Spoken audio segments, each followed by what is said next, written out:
Today we have with us Mr. Baldev Mutta and his team. They are from Toronto, Canada. They are running a very important NGO in Toronto with the name of Punjabi Community Health Services. As you know that a large number of people have migrated from India, specifically from North India and Punjab to Canada and many other foreign countries. So as a result of that, when they are migrating from one place to another place, they are also carrying their social cultural practices. And sometimes certain social cultural practices of one region are not compatible with the social cultural practices of the other region. And with the result of that, then there are a lot of problems, specifically in relation to the adjustment of the people in that community. And as a result of that, when there is a lack of adjustment in that community, then the community becomes visible in certain areas and the people where we have migrated feel uncomfortable. ये लोग कितों आ गए ने, क्यों साडे वास्ते समस्यावां create करते हैं। तो उस किस्म की जिहड़ियां समस्यावां आउंदियां ने उन्हां नूं हल करन वास्ते मुट्टा साहब ने एक ये Punjabi community health services NGO उत्थे शुरू की है। And this NGO is being sponsored by the government of Canada, क्योंकि ये NGO इस किस्म दीयां जिहड़े सर्विसेज प्रोवाइड कर रही है जिहदे नाल कनेडा गवर्नमेंट नूं काफ़ी सारा जिहड़ी हैल्प मिल रही है, अलॉन्ग विद कि जिहड़े अपने लोग उत्थे माइग्रेट करके गए ने, जो उन्होंने फैमिली डिस्प्यूट्स ने, जो उन्होंने एडजस्टमेंट दीयां प्रॉब्लम्स ने, जो उन्होंने एम्प्लॉयमेंट दीयां प्रॉब्लम्स ने, जां होर कई तरह के उन्होंने कन्फ्लिक्ट विद दी लोकल जिहड़ी पॉपूलेशन उसदे नाल आउंदे ने, उहदे च काफ़ी कुछ हैल्पफुल हुंदी।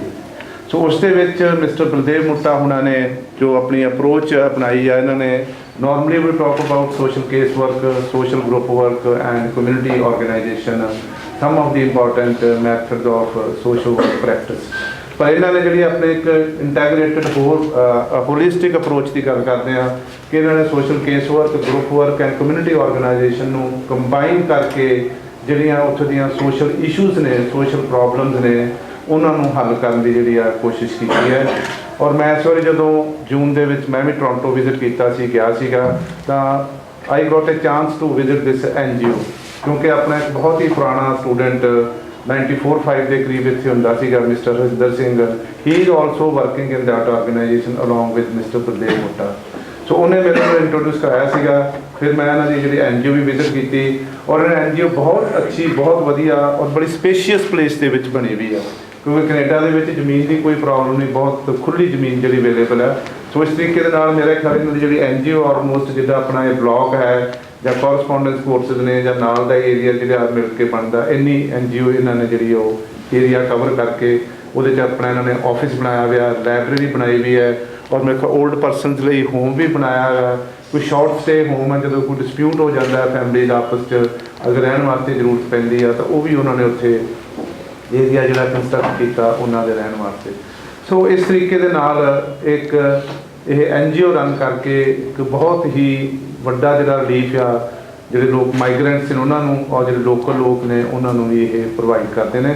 ਸੋ ਸੈਕੰਡਲੀ ਇਹਨਾਂ ਦਾ ਸੀਗਾ ਕਿ ਚਾਹੁੰਦੇ ਨੇ ਕਿ while interacting with our department, with our students, ਤਾਂ ਇਸ ਕਿਸਮ ਦਾ ਇੱਕ MOU ਵੀ ਸਾਈਨ ਕਰਨਾ ਚਾਹੁੰਦੇ ਨੇ ਕਿ ਅਗਰ ਕੋਈ ਆਪਣਾ ਸਟੂਡੈਂਟ ਬਲੌਕ ਫੀਲਡ ਵਰਕ ਵਾਸਤੇ ਟੋਰੰਟੋ ਦੇ ਵਿੱਚ ਕੈਨੇਡਾ ਜਾਣਾ ਚਾਹੁੰਦਾ ਤਾਂ ਉਹਨਾਂ ਨੂੰ ਵੀ ਇਹ ਆਪਣੀਆਂ ਜਿਹੜੀਆਂ ਫੈਸਿਲਿਟੀਜ਼ ਨੇ ਉੱਥੇ ਪ੍ਰੋਵਾਈਡ ਕਰਨਗੇ। ਸੋ ਇਸ ਕਰਕੇ ਕੋਈ ਵੀ ਸਟੂਡੈਂਟ ਜਿਹੜੇ ਇੰਟਰਸਟਡ ਹੋਣਗੇ ਉੱਥੇ ਬਲੌਕ ਫੀਲਡ ਵਰਕ ਦੀ ਪ੍ਰੈਕਟਿਸ ਦੇ ਜਾਣ ਦੇ ਲਈ ਉਹਦੀਆਂ ਨਿੱਟੀ ਗ੍ਰਿਟੀਜ਼ ਕੀ ਹੋਣਗੀਆਂ ਉਹ ਆਪਾਂ ਡਿਟੇਲ ਬਾਅਦ 'ਚ ਵਰਕਆਊਟ ਕਰਾਂਗੇ। ਲੇਕਿਨ ਇੱਕ ਇਹਨਾਂ ਦੀ ਆਫਰ ਹੈ ਕਿ ਅਗਰ ਕੋਈ department of social work Punjabi university Patiala the student block field work the practice ਵਾਸਤੇ ਉੱਥੇ ਜਾਣਾ ਚਾਹੁੰਦਾ ਹੈ ਤਾਂ then they will offer services from ਇਹਨਾਂ ਦੀ NGO ਵੱਲੋਂ ਜਿਹੜੀਆਂ ਉਹ ਸਰਵਿਸਿਜ਼ ਆਫਰ ਆਪਣੀਆਂ ਕਰਨਗੇ। ਇੱਕ ਸੈਕੰਡ ਐਸਪੈਕਟ ਇਹਦਾ। थर्ड है कि जो आप इंटरैक्ट कर रहे हैं they will share their experience, क्योंकि मिस्टर मुट्टा इज़ देयर फ्रॉम 1968 ऑनवर्ड्स। सो 1968 तो लैके हुण तक का तुसीं देखो एक बड़ा लंबा समा जिहड़ा बन जाता। सो इस लंबे समय के दौरान, इस प्रैक्टिस के दौरान जो इन्होंने एक खास किस्म का विजन और इनसाइट डिवेलप किया है माइग्रेंट्स के बारे दे विच, एडजस्टमेंट के बारे दे विच। सो लोगों दी जिहड़ियां झगड़े ने, फैमिली डिस्प्यूट्स ने, कन्फ्लिक्ट्स ने, ओल्ड परसन दियां प्रॉब्लम्स ने, ਯੰਗਸਟਰਸ ਦੀਆਂ ਜਿਹੜੀਆਂ ਪ੍ਰੋਬਲਮਸ ਨੇ ਐਡਜਸਟਮੈਂਟ ਦੀਆਂ, ਉਹ ਐਕਸਪੀਰੀਅੰਸ ਵੀ ਤੁਹਾਡੇ ਨਾਲ ਇਹ ਸ਼ੇਅਰ ਕਰਨਗੇ। ਫੋਰਥ ਜਿਹੜੀ ਗੱਲ ਤੁਹਾਡੇ ਸ਼ੇਅਰ ਕਰਨਾ ਚਾਹੁੰਦਾ, ਕਿਉਂਕਿ ਮੈਂ ਵੀ ਪੰਜਾਬੀ ਦੇ ਵਿੱਚ ਹੀ ਤੁਹਾਡੇ ਨਾਲ ਗੱਲ ਕਰ ਰਿਹਾ, ਮੋਟਾ ਸਾਹਿਬ ਵੀ ਪੰਜਾਬੀ ਦੇ ਵਿੱਚ ਹੀ ਤੁਹਾਡੇ ਨਾਲ ਗੱਲ ਕਰਨਗੇ। ਇਹ ਇਸ ਕਰਕੇ ਆ ਕਿ ਤੁਸੀਂ ਥੋੜ੍ਹਾ ਰਿਸੈਪਟਿਵ ਹੋਣੇ ਚਾਹੀਦੇ ਆ। ਤੁਹਾਡੇ ਮਨ ਦੇ ਵਿੱਚ ਕਿਸੇ ਕਿਸਮ ਦਾ ਕੋਈ ਡਾਊਟ ਹੈ, ਸ਼ੱਕ ਹੈ, ਕੁਐਸਚਨ ਹੈ, ਜੋ ਆਪਾਂ ਡਿਸਕਸ਼ਨ ਜਦੋਂ ਕਰ ਰਹੇ ਹਾਂ, ਲੈਕਚਰ ਦੇ ਰਹੇ ਹਾਂ, ਤਾਂ ਤੁਸੀਂ ਆਸਾਨੀ ਦੇ ਨਾਲ ਪੁੱਛ ਸਕੋ। ਕਿਉਂਕਿ ਆਮ ਤੌਰ 'ਤੇ ਆਪਣੇ ਇਹ ਹੁੰਦਾ ਕਿ ਜਿਹੜੇ ਸਾਡੇ ਸਟੂਡੈਂਟਸ ਨੇ ਜੀ, possibly they are not very proficient in English, therefore they hesitate to ask the question. Normally ਆਪਾਂ ਇਸ ਕਰਕੇ ਵੀ ਹੈਸੀਟੇਟ ਕਰਦੇ ਹਾਂ ਕਿ possibly we may not be able to ask the question in English. So ਇਸ ਕਰਕੇ ਇਸ ਗੱਲ ਨੂੰ ਸਿੰਪਲੀਫਾਈ ਕਰਨ ਵਾਸਤੇ, ਸੌਖਾ ਕਰਨ ਵਾਸਤੇ ਅਸੀਂ ਇਹ ਕੀਤਾ ਕਿ ਇਹ ਵੀ ਪੰਜਾਬੀ ਵਿੱਚ ਹੀ ਆਪਣੇ ਨਾਲ ਤੁਹਾਡੇ ਐਕਸਪੀਰੀਅੰਸ ਸ਼ੇਅਰ ਕਰਨਗੇ, ਅਤੇ ਤੁਸੀਂ ਵੀ ਆਪਣੀ ਹੀ ਭਾਸ਼ਾ ਦੇ ਵਿੱਚ ਤੁਹਾਡੇ ਮਨ ਦੇ ਵਿੱਚ ਕੋਈ ਜਿਹੜੇ ਡਾਊਟਸ ਆ ਰਹੇ ਨੇ, ਕਿਸੇ ਕਿਸਮ ਦੀ ਕੋਈ ਐਡਡ ਇਨਫੋਰਮੇਸ਼ਨ ਚਾਹੀਦੀ ਹੈ ਜਾਂ ਕੁਝ ਤੁਸੀਂ ਐਡੀਸ਼ਨ ਕਰਨਾ ਚਾਹੁੰਦੇ ਹੋ, ਜੋ ਵੀ ਗੱਲ ਕਹਿਣਗੇ ਤਾਂ ਤੁਸੀਂ ਬਿਲਕੁਲ ਕਰ ਸਕਦੇ ਹੋ, ਤੁਹਾਨੂੰ ਕਰਨਾ ਹੀ ਉਹਦੇ ਚਾਹੀਦਾ। ਸੋ ਇਹਨਾਂ ਲਫ਼ਜ਼ਾਂ ਦੇ ਨਾਲ ਹੁਣ ਮੈਂ ਮੋਟਾ ਸਾਹਿਬ ਨੂੰ ਬੇਨਤੀ ਕਰਦਾ ਹਾਂ ਕਿ ਉਹ ਆਪਣਾ ਜਿਹੜੇ ਵੈਲਿਊਏਬਲ ਉਹਨਾਂ ਦੇ ਆਈਡੀਆਜ਼ ਨੇ, ਜੋ ਉਹਨਾਂ ਨੇ ਐਕਸਪੀਰੀਅੰਸ ਗੇਨ ਕੀਤਾ, ਜੋ ਉਹਨਾਂ ਦਾ ਨੌਲੇਜ ਆ, ਉਹ ਸਾਡੇ ਨਾਲ ਸ਼ੇਅਰ ਕਰਨ। ਥੈਂਕ ਯੂ ਜੀ, ਥੈਂਕ ਯੂ। ਆਪਣੀ ਜਿਹੜੀ ਪੰਜਾਬੀ ਯੂਨੀਵਰਸਿਟੀ ਪਟਿਆਲਾ ਦੀ ਫੈਕਲਟੀ ਆ, ਉਹਨਾਂ ਦੀ ਵੀ ਬਹੁਤ ਬਹੁਤ ਧੰਨਵਾਦ ਕਿ ਉਹਨਾਂ ਨੇ ਇਹ ਸੈਮੀਨਾਰ ਅਰੇਂਜ ਕੀਤਾ, ਜਿਹਦੇ ਨਾਲ ਕਿ ਆਪਾਂ ਕੈਨੇਡਾ 'ਚ ਜਿਹੜੀਆਂ ਮੁਸ਼ਕਲਾਂ ਆਉਂਦੀਆਂ ਉਹਦੇ ਬਾਰੇ ਆਪਾਂ ਵਿਚਾਰ ਵਟਾਂਦਰਾ ਕਰ ਸਕੀਏ। ਤੁਸੀਂ ਇੱਕ ਦਿਨ ਗ੍ਰੈਜੂਏਟ ਹੋ ਕੇ ਫੀਲਡ ਵਰਕ ਦੇ ਵਿੱਚ ਜਾਓਗੇ, ਤੁਹਾਨੂੰ ਜੌਬਸ ਮਿਲਣਗੀਆਂ। ਤੁਸੀਂ ਹੋ ਸਕਦਾ ਆ ਜਿਹੜਾ ਐਕਸਪੀਰੀਅੰਸਿਸ ਆਪਾਂ ਸ਼ੇਅਰ ਕਰਾਂਗੇ, ਇਹਦੇ 'ਚੋਂ ਕੋਈ ਟੈਕਨੀਕ, ਕੋਈ ਪ੍ਰੋਜੈਕਟ, ਕੋਈ ਕਿਸੇ ਤਰੀਕੇ ਦਾ ਤੁਹਾਨੂੰ ਵੀ ਡਿਵੈਲਪ ਕਰਨ ਦਾ ਮੌਕਾ ਮਿਲ ਜੇ। ਅਤੇ ਜੇ ਆਪਣਾ ਸਾਰਾ ਕੁਝ ਸਹੀ ਹੋ ਜਾਂਦਾ ਤਾਂ ਇਹ ਵੀ ਹੋ ਸਕਦਾ ਕਿ ਅਗਰ ਤੁਹਾਡੇ 'ਚੋਂ ਕੋਈ ਕੈਨੇਡਾ ਆ ਕੇ ਸਾਡੇ ਨਾਲ ਡਿਫਰੈਂਟ ਪ੍ਰੋਗਰਾਮਸ ਦੇ ਵਿੱਚ ਅਗਰ ਕੰਮ ਕਰਨਾ ਚਾਹੁੰਦਾ, ਅਤੇ ਉੱਥੇ ਅਸੀਂ ਤੁਹਾਨੂੰ ਇਹ ਅਪਰਚੁਨਿਟੀ ਵੀ ਆਫਰ ਕਰਾਂਗੇ ਕਿ ਤੁਸੀਂ ਕੈਨੇਡਾ ਦੇ ਸਿਸਟਮ ਦੇ ਵਿੱਚ ਅਸੀਂ ਕਿਸ ਤਰ੍ਹਾਂ ਵਰਕ ਕਰਦੇ ਹਾਂ। ਜੇ ਕਿਸੇ ਨੂੰ ਮੈਂਟਲ ਹੈਲਥ ਪ੍ਰੋਬਲਮ ਆ ਤਾਂ ਸਾਡੀਆਂ ਕੀ ਲਿਮਿਟੇਸ਼ਨਸ, ਲਾਇਬਿਲਿਟੀਜ਼ ਹੁੰਦੀਆਂ। ਅਗਰ ਕੋਈ ਡੋਮੈਸਟਿਕ ਵਾਇਲੈਂਸ ਦਾ ਕੇਸ ਆਉਂਦਾ, ਅਸੀਂ ਉਹਨੂੰ ਕਿਵੇਂ ਹੈਂਡਲ ਕਰਦੇ ਹਾਂ, ਜਾਂ ਕੋਈ ਐਡਿਕਸ਼ਨਸ ਦਾ ਕੇਸ ਆਉਂਦਾ, ਉਹਨੂੰ ਅਸੀਂ ਕਿਵੇਂ ਹੈਂਡਲ ਕਰਦੇ ਹਾਂ। ਸੋ ਇਹ ਇੱਕ ਥੋੜ੍ਹਾ ਜਿਹਾ ਮੈਂ ਸਾਰੇ ਐਸਪੈਕਟਸ ਨੂੰ ਥੋੜ੍ਹਾ ਜਿਹਾ ਮੈਂ ਟੱਚ ਕਰਨਾ ਚਾਹੁੰਦਾ।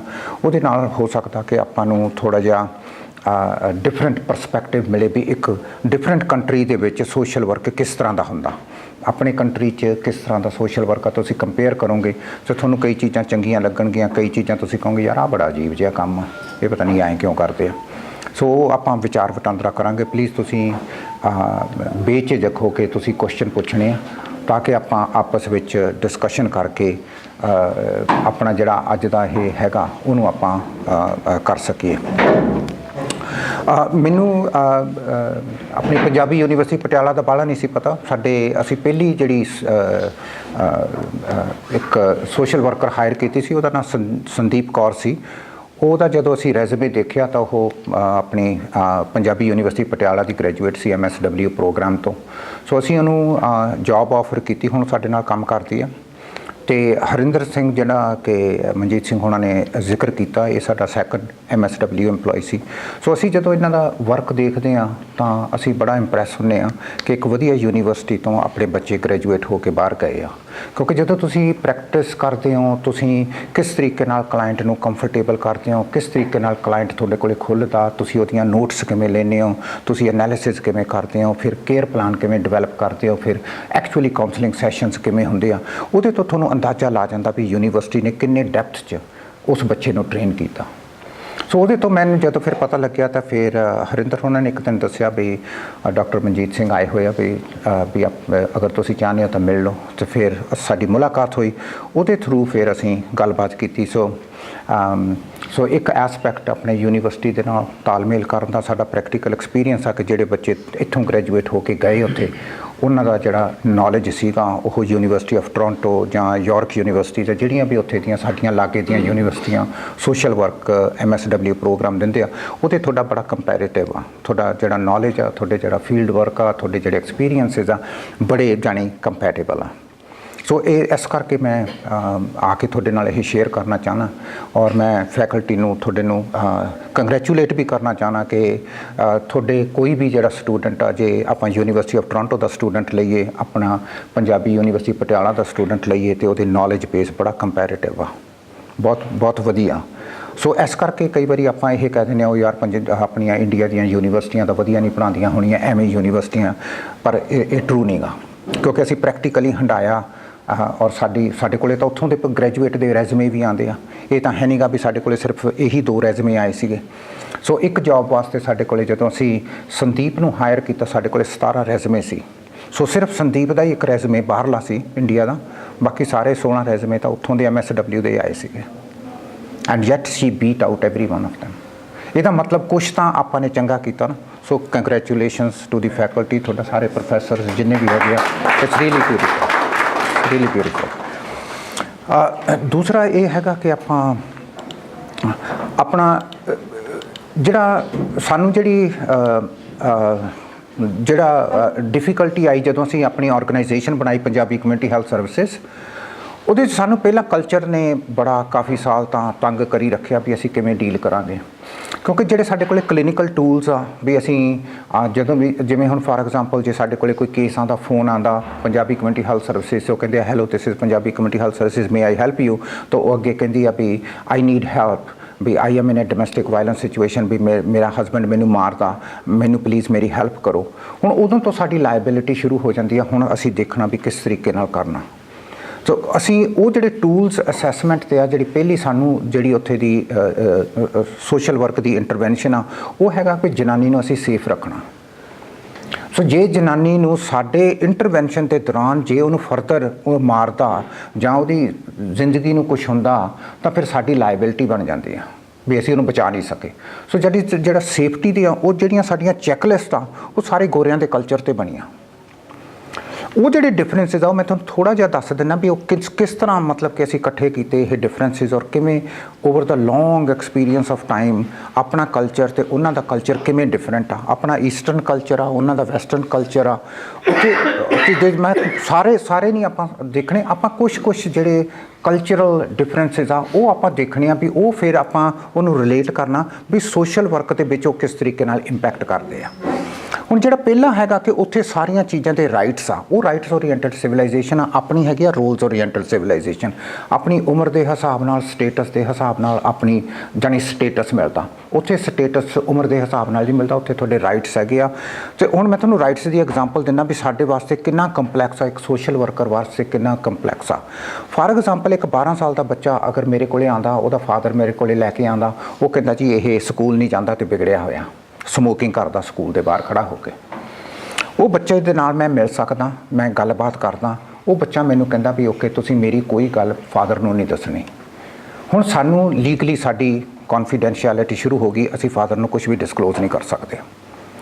ਉਹੀ ਇੱਕ 12 ਸਾਲ ਦਾ ਬੱਚਾ ਆਪਣੇ ਡਾਕਟਰ ਕੋਲੇ ਜਾਂਦਾ ਅਤੇ ਡਾਕਟਰ ਫਾਦਰ ਉਹਨੂੰ ਲੈ ਕੇ ਗਿਆ ਵੀ ਡਾਕਟਰ ਸਾਹਿਬ ਮੈਨੂੰ ਲੱਗਦਾ ਇਹ ਸਮੋਕਿੰਗ ਕਰਦਾ, ਤੁਸੀਂ ਟੈਸਟ ਕਰਕੇ ਪਤਾ ਕਰੋ ਵੀ ਇਹ ਸਮੋਕ ਕਰਦਾ ਕਿ ਨਹੀਂ ਕਰਦਾ। ਅਤੇ ਉਹ ਅੰਦਰ ਲੈ ਕੇ ਜਾਂਦਾ ਉਹਨੂੰ ਬੱਚੇ ਨੂੰ, ਅਤੇ ਬੱਚਾ ਉਹਨੂੰ ਡਾਕਟਰ ਨੂੰ ਕਹਿੰਦਾ ਵੀ ਹਾਂ ਤੂੰ ਮੇਰੇ ਟੈਸਟ ਤਾਂ ਕਰ ਲਾ, ਪਰ ਤੂੰ ਡਿਸਕਲੋਜ਼ ਨਹੀਂ ਕਰ ਸਕਦਾ ਮੇਰੇ ਫਾਦਰ ਨੂੰ। ਉਹ ਫਿਰ ਰੁਕ ਗਿਆ। ਇਹਦਾ ਮਤਲਬ ਕੈਨੇਡਾ ਦੇ ਵਿੱਚ ਇੱਕ 12 ਸਾਲ ਦਾ ਬੱਚਾ ਹੈਜ਼ ਦਾ ਰਾਈਟ, ਉਹਦੇ ਕੋਲ ਇੰਨੀ ਪਾਵਰ ਦਿੱਤੀ ਆ ਉਸ ਸੋਸਾਇਟੀ ਨੇ ਕਿ ਉਹ ਬ੍ਰੇਕ ਲਗਾ ਸਕਦਾ ਜਦੋਂ ਮਰਜ਼ੀ ਚਾਹੇ। ਹੁਣ ਤੁਸੀਂ ਇਮੈਜਿਨ ਕਰੋ ਕਿ ਤੁਸੀਂ ਸੋਸ਼ਲ ਵਰਕਰ ਹੋ, ਇੱਕ ਫਾਦਰ, ਪੰਜਾਬੀ ਫਾਦਰ ਖਾਸ ਕਰਕੇ ਬੜੀਆਂ ਆਸਾਂ ਲੈ ਕੇ ਆਇਆ ਵੀ ਮੁੰਡੇ ਨੂੰ ਤੁਸੀਂ ਟਰੀਟ ਕਰੋਗੇ। ਹੁਣ ਆਪਾਂ ਜਦੋਂ ਉਹ ਮੈਨੂੰ ਪੁੱਛੂਗਾ ਬਈ ਦੱਸੋ ਮੇਰੇ ਬੱਚੇ ਨੂੰ ਕੀ ਹੋਇਆ, ਕਿਉਂ ਨਹੀਂ ਇਹ ਸਕੂਲ ਜਾਂਦਾ, ਤਾਂ ਮੈਂ ਉਹਨੂੰ ਕੁਛ ਦੱਸ ਹੀ ਨਹੀਂ ਸਕਦਾ। ਇਹਦਾ ਮਤਲਬ ਉਹਦਾ ਹੁਣ ਗੁੱਸਾ ਮੇਰੇ ਪ੍ਰਤੀ ਜਾਇਜ਼ ਆ। ਉਹ ਕਹੂਗਾ ਯਾਰ ਤੂੰ ਕਿਹੋ ਜਿਹਾ ਬੰਦਾ, ਤੂੰ ਦੱਸਦਾ ਹੀ ਨਹੀਂ ਮੇਰੇ ਬੱਚੇ ਬਾਰੇ, ਮੈਂ ਇਹਨੂੰ ਕਿਵੇਂ ਪ੍ਰੋਟੈਕਟ ਕਰੂੰਗਾ। ਹੁਣ ਉਹ ਬਜਾਏ ਇਸ 'ਤੇ ਉਹ ਕਹੂਗਾ ਵੀ ਤੂੰ ਹੈਲਪ ਕਰਨ ਦੀ ਬਜਾਏ ਤੂੰ ਤਾਂ ਬੱਚੇ ਦੀ ਸਾਈਡ ਲਈ ਜਾਂਦਾ, ਇਹ ਤਾਂ ਵਿਗੜਿਆ ਹੋਇਆ ਵੀ ਇਹ ਤਾਂ ਸਮੋਕ ਵੀ ਕਰਦਾ, ਤੂੰ ਸਾਨੂੰ ਦੱਸਦਾ ਹੀ ਕੁਛ ਨਹੀਂ ਵੀ ਅਸੀਂ ਕੀ ਕਰਨਾ। ਆਹ ਜਿਹੜੀਆਂ ਕੰਪਲੈਕਸਿਟੀਜ਼ ਆ ਇਹ ਆਪਣੀਆਂ ਉੱਥੋਂ ਦੇ ਕਲਚਰ ਨੇ ਪੈਦਾ ਕੀਤੀਆਂ। ਕਿਉਂਕਿ ਜਦੋਂ ਆਪਾਂ ਬੱਚਿਆਂ ਦੀ ਪਰਵਰਿਸ਼ ਕਰਦੇ ਹਾਂ, ਆਪਾਂ ਪੰਜਾਬੀ ਮਾਹੌਲ 'ਚ ਪਰਵਰਿਸ਼ ਕਰਦੇ ਹਾਂ। ਜਦੋਂ ਗੋਰੇ ਆਪਣੀ ਪਰਵਰਿਸ਼ ਕਰਦੇ ਆ, ਉਹ ਗੋਰਿਆਂ ਦੇ ਮਾਹੌਲ ਦੇ ਹਿਸਾਬ ਨਾਲ ਪਰਵਰਿਸ਼ ਕਰਦੇ ਆ। ਹੁਣ ਆਪਣੇ 12 ਸਾਲ ਦੇ ਬੱਚੇ ਨੂੰ ਆਪਾਂ ਤਾਂ ਇੰਨਾ ਕਾਬਲ ਸਮਝਦੇ ਨਹੀਂਗੇ ਵੀ ਉਹ ਡਿਸੀਜਨ ਕਰ ਲਏ। ਆਪਾਂ ਤਾਂ ਮੇਰਾ ਖਿਆਲ 'ਚ ਬਹੁਤ ਵੱਡੇ ਹੋਣ ਤੱਕ ਵੀ ਆਪਾਂ ਉਹਨੂੰ ਬੱਚਾ ਹੀ ਸਮਝਦੇ ਰਹਿੰਦੇ ਹਾਂ। ਈਵਨ 18-20 ਸਾਲ ਦਾ ਤੱਕ ਵੀ ਆਪਾਂ ਬੱਚਾ ਹੀ ਸਮਝਦੇ ਹਾਂ। ਅਤੇ ਉੱਥੇ 12 ਸਾਲ 'ਤੇ ਦੇਖੋ ਕਿੰਨੀ ਜ਼ਿੰਮੇਵਾਰੀ ਪਾਈ ਆ ਉਹਨਾਂ ਨੇ। ਸੋ 12 ਸਾਲ ਤੇ ਦੀ ਉਮਰ ਇਸ ਕਰਕੇ ਇੰਪੋਰਟੈਂਟ ਕੈਨੇਡਾ ਦੇ ਵਿੱਚ ਆ ਕਿ 12 ਸਾਲ ਦੇ ਬੱਚੇ ਦੇ ਹੱਥ ਕੜੀ ਲੱਗ ਸਕਦੇ ਆ। ਅਗਰ 12 ਸਾਲ ਦਾ ਬੱਚਾ ਕੁਛ ਐਸੀ ਗਲਤੀ ਕਰੇ ਵੀ ਉਹਨਾਂ ਦਾ ਕ੍ਰਿਮੀਨਲ ਕੋਡ ਦੀ ਉਹਨੇ ਉਲੰਘਣਾ ਕੀਤੀ ਹੈ ਤਾਂ ਪੁਲਿਸ ਅਫਸਰ ਆ ਕੇ ਉਹਨੂੰ ਕਹੂਗਾ ਵੀ ਯੂ ਆਰ ਅੰਡਰ ਅਰੈਸਟ, ਤੇ ਉਹਦੀਆਂ ਬਾਹਾਂ ਪਿੱਛੇ ਕਰਕੇ ਹੱਥਕੜੀ ਲਾ ਕੇ ਅਰੈਸਟ ਕਰਕੇ legally that person can be charged under criminal code of Canada. ਮੈਨੂੰ ਇੱਥੋਂ ਆਪਣੇ ਪੰਜਾਬ ਦਾ ਜਾਂ ਇੰਡੀਆ ਦਾ ਨਹੀਂ ਪਤਾ ਵੀ ਇੱਥੋਂ ਦੀ ਮਿਨੀਮਮ ਏਜ ਕਿੰਨੀ ਆ, ਕਦੋਂ ਪੁਲਿਸ ਉਹਨੂੰ ਅਰੈਸਟ ਕਰ ਸਕਦੀ ਹੈ, ਕਰ ਵੀ ਸਕਦੀ ਹੈ ਕਿ ਨਹੀਂ, ਆਈ ਹੈਵ ਨੋ ਆਈਡੀਆ। ਉਹਦੇ ਬਾਰੇ ਤੁਸੀਂ ਮੇਰੇ ਨਾਲੋਂ ਜ਼ਿਆਦਾ ਜਾਣਦੇ ਹੋ ਕਿਉਂਕਿ ਮੈਂ ਆਪਣੀ ਬਹੁਤ ਸਾਰੀ ਜ਼ਿੰਦਗੀ ਬਾਹਰ ਹੀ ਗੁਜ਼ਾਰੀ ਆ। ਇਸ ਕਰਕੇ ਆ ਜਿਹੜਾ ਪਹਿਲਾ ਹੀ ਇਸ਼ੂ ਆ, ਇਸੇ ਨੇ ਸਾਨੂੰ ਕਈ ਸਾਲ ਬੜੀ ਫਿਕਰਾਂ 'ਚ ਪਾਈ ਰੱਖਿਆ ਵੀ ਅਸੀਂ ਇਹਨੂੰ ਡੀਲ ਕਿਵੇਂ ਕਰਾਂਗੇ।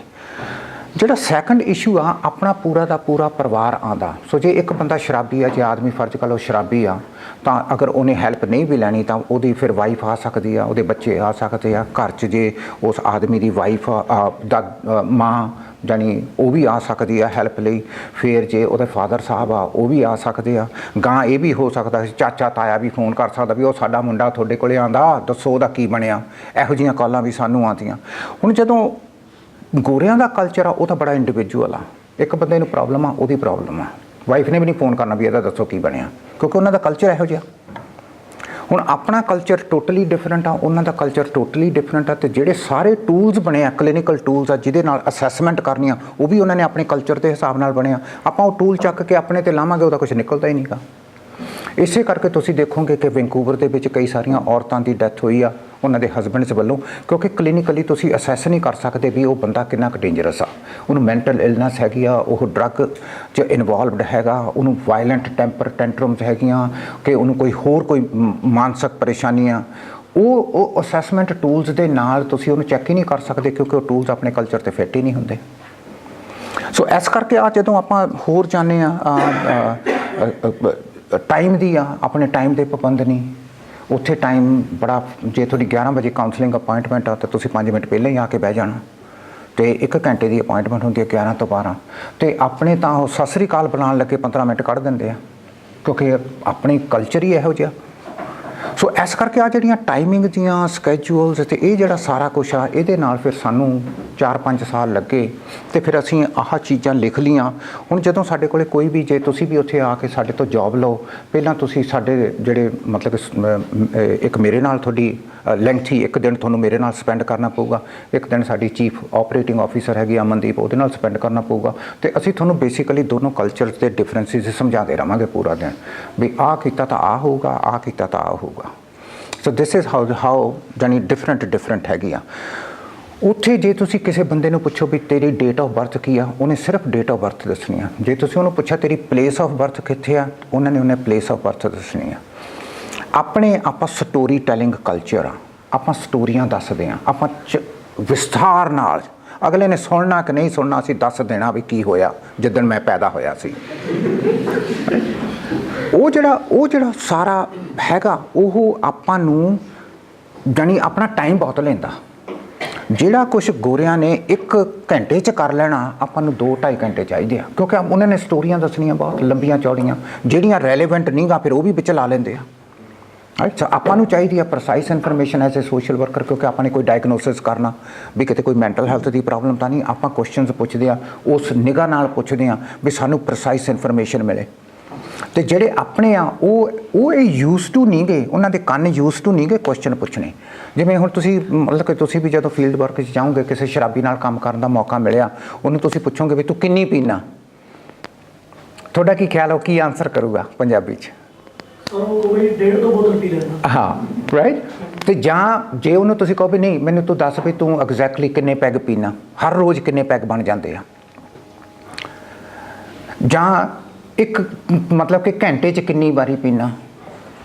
ਉਹਨਾਂ ਦਾ ਜਿਹੜਾ ਟਾਈਮ ਦਾ ਕਨਸੈਪਟ ਆ, ਮੇਜਰਮੈਂਟ ਦਾ ਕਨਸੈਪਟ ਆ, ਇਹੋ ਜਿਹਾ ਜਿਹੜਾ ਕਨਸੈਪਟ ਆ ਉਹ ਬੜਾ ਖੁੱਲ੍ਹਾ ਜਿਹਾ ਸੁਭਾਅ ਦਾ ਵੀ ਜਿੰਨਾ ਕੁ ਤੂੰ ਲਿਖਣਾ ਲਿਖ ਲਾ, ਬਾਹਲੇ ਕਿਉਂ ਪੁੱਛੀ ਜਾਂਦਾ, ਮੈਂ ਤੇਰੇ ਕੋਲ ਆ ਤਾਂ ਗਿਆ ਹੀ ਆ, ਮੈਂ ਤੈਨੂੰ ਦੱਸੀ ਤਾਂ ਜਾਣਾ ਹੀ ਆ ਵੀ ਸ਼ਰਾਬੀ ਆ। ਹੁਣ ਲੇਕਿਨ ਜਿਹੜੀਆਂ ਆਪਣੀਆਂ ਸਕੇਲਸ ਬਣੀਆਂ, ਆਪਾਂ ਨੇ ਤਾਂ ਇਹ ਲਾਣਾ ਵੀ ਇਹ ਕਿੰਨਾ ਕੁ ਸ਼ਰਾਬੀ ਆ, ਉਹ ਆਪਾਂ ਨੂੰ ਤਾਂ ਪਤਾ ਲੱਗੂ ਜੇ ਆਪਾਂ ਨੂੰ ਉਹ ਦੱਸੂਗਾ। ਸੋ ਆ ਜਿਹੜਾ ਥੋੜ੍ਹਾ ਜਿਹਾ ਆਪਣਾ ਡਿਫਰੈਂਸਿਸ ਹੈ, ਆਪਣੇ ਕਲਚਰਲ ਡਿਫਰੈਂਸਿਸ ਆ, ਉਹਦੇ ਨਾਲ ਫਿਰ ਸਾਨੂੰ ਫਿਰ ਉਸ ਜਾਨੀ ਸਾਰੀਆਂ ਸਕੇਲਸ ਆਪਣੀਆਂ ਬਣਾਉਣੀਆਂ ਪਈਆਂ, ਸਾਰੇ ਕਲੀਨਿਕਲ ਟੂਲਸ ਆਪਣੇ ਬਣਾਉਣੇ ਪਏ, ਸਾਰਾ ਕੁਛ ਹੀ ਸਾਨੂੰ ਆਪਣਾ ਹੀ ਡਿਵੈਲਪ ਕਰਨਾ ਪਿਆ। ਸੋ ਇੱਕ ਇਹ ਕਲਚਰਲ ਜਾਨੀ ਬਹੁਤ ਡਿਪੈਂਡ ਕਰਦਾ ਤੇ ਤੁਹਾਡੇ ਜਦੋਂ ਤੁਸੀਂ ਫੀਲਡ ਵਰਕ 'ਚ ਜਾਓਗੇ, ਐਕਚੁਅਲੀ ਜੌਬ ਕਰੋਗੇ, ਉਦੋਂ ਤੁਹਾਨੂੰ ਵੀ ਇਹ ਜਿਹੀਆਂ ਚੀਜ਼ਾਂ ਸਾਹਮਣੇ ਕਰਨੀਆਂ ਪੈਣਗੀਆਂ ਵੀ ਇੱਕ ਸ਼ਰਾਬੀ ਜਿਹੜਾ ਪਿੰਡ 'ਚੋਂ ਆਉਂਦਾ ਉਹਦੇ ਨਾਲ ਕਿਵੇਂ ਡੀਲ ਕਰਨਾ, ਤੇ ਇੱਕ ਸ਼ਰਾਬੀ ਜਿਹੜਾ ਸ਼ਹਿਰ 'ਚ ਆ ਪੜ੍ਹਿਆ ਲਿਖਿਆ ਉਹਦੇ ਨਾਲ ਕਿਵੇਂ ਡੀਲ ਕਰਨਾ, ਕਿਉਂਕਿ ਦੋਨਾਂ ਦੇ ਨਾਲ ਇੱਕੋ ਜਿਹਾ ਕੰਮ ਤਾਂ ਨਹੀਂ ਹੋਣਾ। ਜਿਹੜਾ ਪਿੰਡ ਵਾਲਾ ਉਹਨੂੰ ਪਿੰਡ ਵਰਗੀਆਂ ਐਗਜ਼ਾਮਪਲਾਂ ਤੁਸੀਂ ਦਓਗੇ, ਜਿਹੜਾ ਸ਼ਹਿਰ ਵਾਲਾ ਉਹਨੂੰ ਸ਼ਹਿਰ ਵਰਗੀਆਂ ਐਗਜ਼ਾਮਪਲਾਂ ਦਓਗੇ। ਸੋ ਇਹ ਜਿਹੜੀ ਤੁਹਾਡੀ ਚੇਂਜ ਆ ਇਹ ਤੁਹਾਨੂੰ ਆਟੋਮੈਟਿਕਲੀ ਤੁਸੀਂ ਬਣਾ ਲਓਗੇ, ਰਾਈਟ। ਪਰ ਇੱਕ ਤੁਹਾਨੂੰ ਫਾਇਦਾ ਇੱਥੋਂ ਇੱਕ ਪੰਜਾਬ ਦਾ ਇਹ ਆ ਕਿ ਜਿਹੜਾ ਸਾਰਾ ਕੁਝ ਟੂਲਸ ਵਗੈਰਾ ਬਣੇ ਹੋਏ ਆ ਤੁਹਾਡੇ ਕਲੀਨਿਕਲ, ਉਹ ਤੁਸੀਂ ਇੱਥੇ ਡਿਵੈਲਪ ਕੀਤੇ ਆ, ਇੱਥੇ ਹੀ ਪਾਪੂਲੇਸ਼ਨ ਆ, ਇੱਥੇ ਹੀ ਸਾਰਾ ਕੁਝ ਆ। ਤੇ ਜੇ ਕੋਈ ਗੋਰੇ ਆ ਕੇ ਆਪਣੇ ਗੋਰੇ ਇੱਥੇ ਰਹਿਣਾ ਸ਼ੁਰੂ ਕਰਨ ਤੇ ਉਹ ਪੰਜਾਬੀਆਂ ਦੇ ਟੂਲ ਗੋਰਿਆਂ ਤੇ ਲਾਗੂ ਕਰਨ, ਫਿਰ ਉਹ ਫਿੱਟ ਜੇ ਨਹੀਂ ਆਣੇ। ਇਸੇ ਤਰ੍ਹਾਂ ਹੀ ਸਾਨੂੰ ਉੱਥੇ ਡਿਫਿਕਲਟੀ ਆਉਂਦੀ ਆ। ਸੋ ਇੱਕ ਤਾਂ ਇਹ ਸੀਗਾ। ਦੂਸਰਾ, ਉਹਨਾਂ ਦੇ ਕਲਚਰ 'ਚ ਤੇ ਆਪਣੇ ਕਲਚਰ 'ਚ ਕੀ ਆ ਕਿ ਉਹ ਵਿਆਹ ਤੋੜਨ ਲੱਗੇ ਬਾਹਲਾ ਟਾਈਮ ਨਹੀਂ ਲਾਉਂਦੇ। ਅਸੀਂ ਵਿਆਹ ਤੋੜਨ ਲੱਗੇ 10-12 ਸਾਲ ਤੱਕ ਕਲੇਸ਼ ਪਾ ਕੇ ਤੋੜਦੇ ਹਾਂ। ਜਾਣੀ ਅਸੀਂ ਕੋਈ ਚੀਜ਼ ਛੇਤੀ ਨਹੀਂ ਕਰਨੀ, ਔਰ ਸਾਨੂੰ ਪਹਿਲੇ ਸਾਲ ਕੁ 'ਚ ਪਤਾ ਲੱਗ ਜਾਂਦਾ ਵੀ ਸਾਡੀ ਬਣਨੀ ਨਹੀਂ। ਲੇਕਿਨ ਫਿਰ ਮਾਪਿਆਂ ਦਾ ਪ੍ਰੈਸ਼ਰ, ਗੁਆਂਢੀਆਂ ਦਾ ਪ੍ਰੈਸ਼ਰ, ਰਿਸ਼ਤੇਦਾਰਾਂ ਦਾ ਪ੍ਰੈਸ਼ਰ, ਧਾਰਮਿਕ ਪ੍ਰੈਸ਼ਰ, ਸੱਭਿਆਚਾਰਕ ਪ੍ਰੈਸ਼ਰ, ਇਹੋ ਜਿਹੇ ਪ੍ਰੈਸ਼ਰ ਪਾ ਕੇ ਅਸੀਂ 10-12 ਸਾਲ ਕੱਢ ਦਿੰਦੇ ਹਾਂ। ਉਦੋਂ ਤੱਕ ਜਦੋਂ ਫਿਰ ਟੁੱਟਦੀ ਆ, ਉਦੋਂ ਤੱਕ ਇੰਨੀਆਂ ਪੱਕੀਆਂ ਦੁਸ਼ਮਣੀਆਂ ਪੈ ਜਾਂਦੀਆਂ ਕਿ ਉਹ ਇੱਕ ਦੂਜੇ ਨੂੰ ਦੇਖਣ ਨੂੰ ਵੀ ਤਿਆਰ ਨਹੀਂ ਹੁੰਦੇ। ਤੇ ਗੋਰਿਆਂ ਦੇ ਵਿੱਚ ਬੜਾ ਸੋਹਣਾ ਉਹਨਾਂ ਨੇ ਕਹਿਣਾ ਵੀ ਹਾਂ ਵੀ ਕਿਸ ਤਰ੍ਹਾਂ, ਉਹ ਕਹਿੰਦੇ ਵੀ ਨਹੀਂ ਆਪਣੀ ਨਹੀਂ ਬਣਨੀ। ਉਹ ਕਹਿੰਦੇ ਠੀਕ ਆ, ਚੱਲ ਪਏ ਕੀ ਕਰੀਏ, ਬੈਠ ਕੇ ਫਿਰ ਆਪਾਂ ਵਕੀਲ ਕਰ ਲਈਏ। ਆਪਾਂ ਨਹੀਂ, ਉਹ ਕਹਿੰਦੇ ਵੀ ਵਕੀਲ ਨਹੀਂ ਕਰਨਾ, ਆਪਾਂ ਪਹਿਲਾਂ ਰੈਜ਼ੋਲੂਸ਼ਨ ਲਿਖ ਲੈਂਦੇ ਹਾਂ, ਵਕੀਲਾਂ ਕੋਲੇ ਲੈ ਜਾਾਂਗੇ, ਘੱਟ ਪੈਸੇ ਲੱਗਣਗੇ, ਆਪਾਂ ਰਾਜੀਨਾਮਾ ਕਰ ਲੈਂਦੇ ਹਾਂ ਵੀ ਬੱਚੇ ਕਿਹਨੇ ਰੱਖਣੇ ਆ, ਇੱਕ ਹਫ਼ਤਾ ਤੂੰ ਰੱਖ ਲੈ, ਇੱਕ ਹਫ਼ਤਾ ਮੈਂ ਰੱਖ ਲੈਣਾ। ਇਸ ਤਰ੍ਹਾਂ ਕਰਕੇ ਉਹ ਬੜਾ ਸੋਹਣਾ ਉਹਨਾਂ ਨੇ ਆਪਣਾ ਤੋੜ ਦੇਣਾ। ਹੁਣ ਆਪਣੇ ਜਿਹੜੀ ਮੈਰਿਜ ਆ ਇਹਨੂੰ ਆਪਾਂ ਸੇਕਰਡ ਬਣਾਇਆ ਹੋਇਆ। ਇਹ ਇੰਨੀ ਛੇਤੀ ਟੁੱਟਦੀ ਨਹੀਂ, ਕਿਉਂਕਿ ਆਪਣੀਆਂ ਕਿਸੇ ਨਾ ਕਿਸੇ ਰੂਪ ਦੇ ਵਿੱਚ ਆਪਣੀ ਜਿਹੜੀ ਪਰਿਵਾਰਿਕ ਆ ਉਹ ਜੁੜੀਆਂ ਹੋਈਆਂ। ਸੋ ਇੱਕ ਵਿਆਹਤਾ ਜੀਵਨ ਦੇ ਪਿੱਛੇ, ਹਸਬੈਂਡ ਵਾਈਫ ਦੇ ਪਿੱਛੇ ਕਿੰਨੇ ਸਾਰਾ ਹੋਰ, ਕਿਸੇ ਦਾ ਕੋਈ ਚਾਚਾ ਉਧਰਲੇ ਪਿੰਡ 'ਚ ਵਿਆਹਿਆ ਹੋਇਆ, ਕਿਸੇ ਦੀ ਕੋਈ ਭੂਆ ਉਧਰਲੇ ਪਿੰਡ 'ਚ ਵਿਆਹੀ ਹੋਈ ਆ, ਉਹ ਕਿਸੇ ਨਾ ਕਿਸੇ ਰੂਪ ਦੇ ਵਿੱਚ ਉਹ ਕਹਿੰਦੇ ਨਹੀਂ ਕਾਕਾ, ਨਹੀਂ ਆਪਾਂ ਨਹੀਂ ਛੱਡਣੀ, ਆਪਾਂ ਦੇਖਦੇ ਹਾਂ, ਗੱਲ ਕਰਦੇ ਹਾਂ, ਫਲਾਨਾ ਕਰਦੇ ਹਾਂ, ਕਰਾ ਕੇ 12 ਸਾਲ ਕੱਢ ਦਿੰਦੇ ਆ। ਸੋ ਉੱਥੇ ਉਹਨਾਂ ਦਾ ਬੜਾ ਸਿੰਪਲ ਆ। ਤੇ ਆਪਣੇ ਜਿਹੜੀ ਮੈਰਿਜ ਕਾਉਂਸਲਿੰਗ ਦਾ ਕਨਸੈਪਟ ਆ ਗੋਰਿਆਂ ਦਾ ਹੋਰ ਆ। ਹੁਣ ਗੋਰਿਆਂ ਦਾ ਇੱਕ ਕਨਸੈਪਟ ਹੈਗਾ ਕਿ ਜੇ ਤੁਹਾਡੀ ਬਹੁਤ ਜ਼ਿਆਦਾ ਕੌਨਫਲਿਕਟ ਹੋ ਰਹੀ ਆ, ਤੁਸੀਂ ਹਰ ਰੋਜ਼ ਲੜਦੇ ਹੋ, ਉਹ ਕਈ ਵਾਰੀ ਤੁਹਾਨੂੰ ਕਹਿ ਦਿੰਦਾ ਵੀ ਤੁਸੀਂ ਸੈਪਰੇਟ ਹੋ ਸਕਦੇ ਹੋ ਇੱਕ ਹਫ਼ਤੇ ਲਈ। Just to think you keep coming to me, ਪਰ ਤੁਸੀਂ ਇੱਕ ਹਫ਼ਤਾ ਜਾਂ 2 ਹਫ਼ਤੇ ਸੈਪਰੇਟ ਹੋ ਜਾਓ, ਰਾਈਟ। ਹੁਣ ਆਪਣੇ ਜਦੋਂ ਆਪਾਂ ਇਹੋ ਜਿਹੀ ਗੱਲ, ਮੈਂ ਵੀ ਹੁਣ ਮੈਰਿਜ ਕਾਉਂਸਲਿੰਗ ਕਰਦਾ, ਜਦੋਂ ਮੈਂ ਕਿਸੇ ਪੰਜਾਬੀ ਕਪਲ ਨੂੰ ਕਹਿੰਦਾ ਵੀ ਤੁਸੀਂ ਰੋਜ਼ ਲੜੀ ਜਾਂਦੇ ਹੋ, ਵੀ ਇਹ ਨਾ ਹੋਵੇ ਤੁਸੀਂ ਇੱਕ ਦਿਨ ਮਾਰ ਲਓ, ਪੁਲਿਸ ਕੇਸ ਬਣ ਜਾਏ, ਤੁਹਾਨੂੰ ਪੁਲਿਸ ਫੜ ਕੇ ਲੈ ਜਾਵੇ, ਵੀ ਤੁਸੀਂ ਐਂ ਨਾ ਕਰੋ, ਜੇ ਤੁਸੀਂ ਇਸੇ ਤਰ੍ਹਾਂ ਲੜਦੇ ਰਹੇ ਤੁਹਾਡੇ ਬੱਚੇ ਚਿਲਡਰਨ ਏਡ ਸੁਸਾਇਟੀ ਲੈ ਜਾਊਗੀ, ਵੀ ਪਲੀਜ਼ ਡੋਂਟ ਡੂ ਇਟ, ਤੁਸੀਂ ਸੈਪਰੇਟ ਹੋ ਜਾਓ। ਉਹ ਮੰਨ ਕੇ ਵੀ ਚਲੇ ਜਾਂਦੇ ਆ। ਜਦੋਂ ਘਰ ਜਾਂਦੇ ਆ ਫਿਰ ਉਹਨਾਂ ਦੇ ਮਾਪੇ ਪੁੱਛਦੇ ਆ ਵੀ ਹਾਂਜੀ ਕੀ ਕਿਹਾ, ਸੋਸ਼ਲ ਵਰਕਰ ਨੇ ਕੀ ਕਿਹਾ, ਉਹ ਕਹਿੰਦਾ ਜੀ ਸੈਪਰੇਟ ਹੋ ਜਾਓ। ਤੇ ਇਮੀਡੀਏਟਲੀ ਜਿਹੜੇ ਬਜ਼ੁਰਗ ਆ ਉਹ ਇੰਨਾ ਜ਼ਿਆਦਾ ਰਿਐਕਟ ਕਰਦੇ ਆ, ਉਹ ਕਹਿੰਦੇ ਲੈ ਸੋਸ਼ਲ ਵਰਕਰ ਤਾਂ ਪਾਗਲ ਹੁੰਦੇ ਆ, ਲੈ ਇਹ ਤਾਂ ਤੁਹਾਨੂੰ ਅਲੱਗ ਕਰਨ ਨੂੰ ਫਿਰਦੇ ਆ, ਬਿਲਕੁਲ ਨਹੀਂ ਇਹਨਾਂ ਦੀ ਗੱਲ ਮੰਨਣੀ ਤੁਸੀਂ, ਆਪਾਂ ਤਾਂ ਇਉਂ ਇਕੱਠੇ ਹੀ ਰਹਿਣਾ। ਉਹ ਜਿਹੜਾ ਕੁਝ ਤੁਸੀਂ ਉਸ ਟੈਕਨੀਕਸ ਯੂਜ਼ ਕਰਦੇ ਹੋ, ਜਿਹੜੀਆਂ ਆਪਣੀਆਂ ਟੈਕਨੀਕਸ ਆ, ਉਹ ਉਹਨਾਂ ਦੇ ਲਾਗੂ ਤਾਂ ਹੁੰਦੀਆਂ ਹੀ ਨਹੀਂ ਗੀਆਂ ਆਪਣੀਆਂ।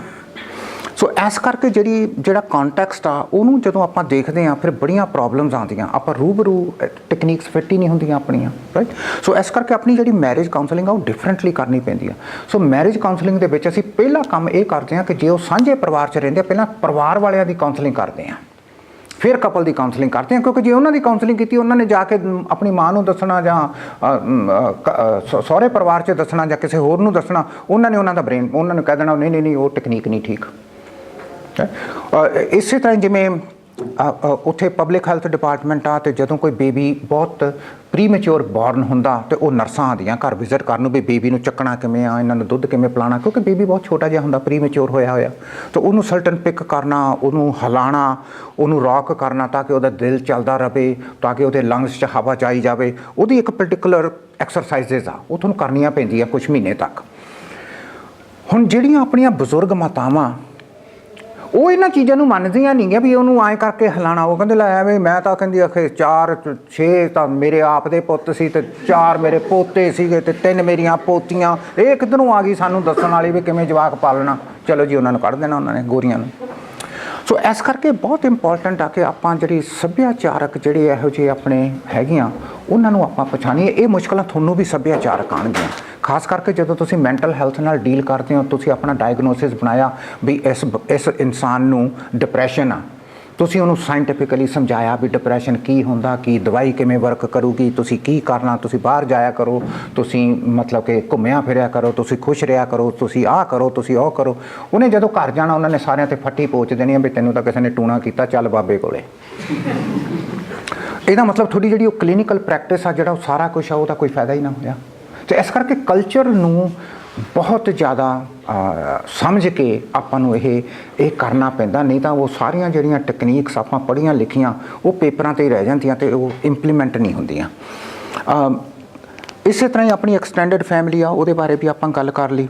ਹੁਣ ਆਪਣੇ ਘਰ 'ਚ ਕਲੇਸ਼ ਪਿਆ ਰਹਿੰਦਾ ਹੈ ਨਾ, ਜਿਹੜਾ ਲਫ਼ਜ਼ ਕਲੇਸ਼ ਆ, ਇਹਦਾ ਮਤਲਬ ਹਸਬੈਂਡ ਵਾਈਫ ਦੀ ਕੰਟੀਨਿਊਸਲੀ ਲੜਾਈ ਹੁੰਦੀ ਹੈ, ਐਵਰੀ ਡੇ ਹੁੰਦੀ ਹੈ, ਸਵੇਰੇ ਸ਼ਾਮ ਹੋਈ ਜਾਂਦੀ ਆ। ਫਿਰ ਆਪਣੇ ਕਿਉਂਕਿ ਐਕਸਟੈਂਡਡ ਫੈਮਿਲੀ ਆ, ਬਹੁਤ ਸਾਰੇ ਜਾਣੀ ਫੈਮਿਲੀ ਮੈਂਬਰਸ ਉਸ ਘਰ 'ਚ ਰਹਿੰਦੇ ਆ, ਉਹਨਾਂ ਦੀ ਵੀ ਉਹ ਲੜਾਈ ਦੇਖਦੇ ਆ, ਵਿਚਰਦੇ ਆ, ਸੁਣਦੇ ਆ, ਬੱਚੇ ਵੀ ਦੇਖਦੇ ਆ। ਉੱਥੇ ਇੱਕ ਸੁਸਾਇਟੀ ਹੈਗੀ, ਉਹਨੂੰ ਚਿਲਡਰਨ ਏਡ ਸੁਸਾਇਟੀ ਕਹਿੰਦੇ ਆ। ਉਹ ਬੱਚਿਆਂ ਦੇ ਹੱਕ 'ਚ ਉਹਨਾਂ ਨੇ ਸੁਸਾਇਟੀ ਬਣਾਈ ਹੋਈ ਆ। ਹਰ ਵਾਰੀ ਜਦੋਂ ਬੱਚਾ ਆਪਣੇ ਮਾਂ ਪਿਓ ਨੂੰ ਲੜਦਾ ਦੇਖਦਾ, ਅਗਰ ਬੱਚਾ ਜਾ ਕੇ ਸਕੂਲ ਦੱਸ ਦੇ ਵੀ ਮੇਰੇ ਮੰਮੀ ਡੈਡੀ ਲੜਦੇ ਸੀ ਅੱਜ, ਉਹਨਾਂ ਦੀ ਡਿਊਟੀ ਬਣ ਜਾਂਦੀ ਆ ਟੀਚਰ ਦੀ ਕਿ ਉਹ ਚਿਲਡਰਨ ਏਡ ਸੁਸਾਇਟੀ ਨੂੰ ਫੋਨ ਕਰਕੇ ਦੱਸੇ ਵੀ ਆਹ ਬੱਚੇ ਨੇ ਡਿਸਕਲੋਜ਼ ਕੀਤਾ ਵੀ ਮਾਂ ਪਿਓ ਲੜਦੇ ਆ।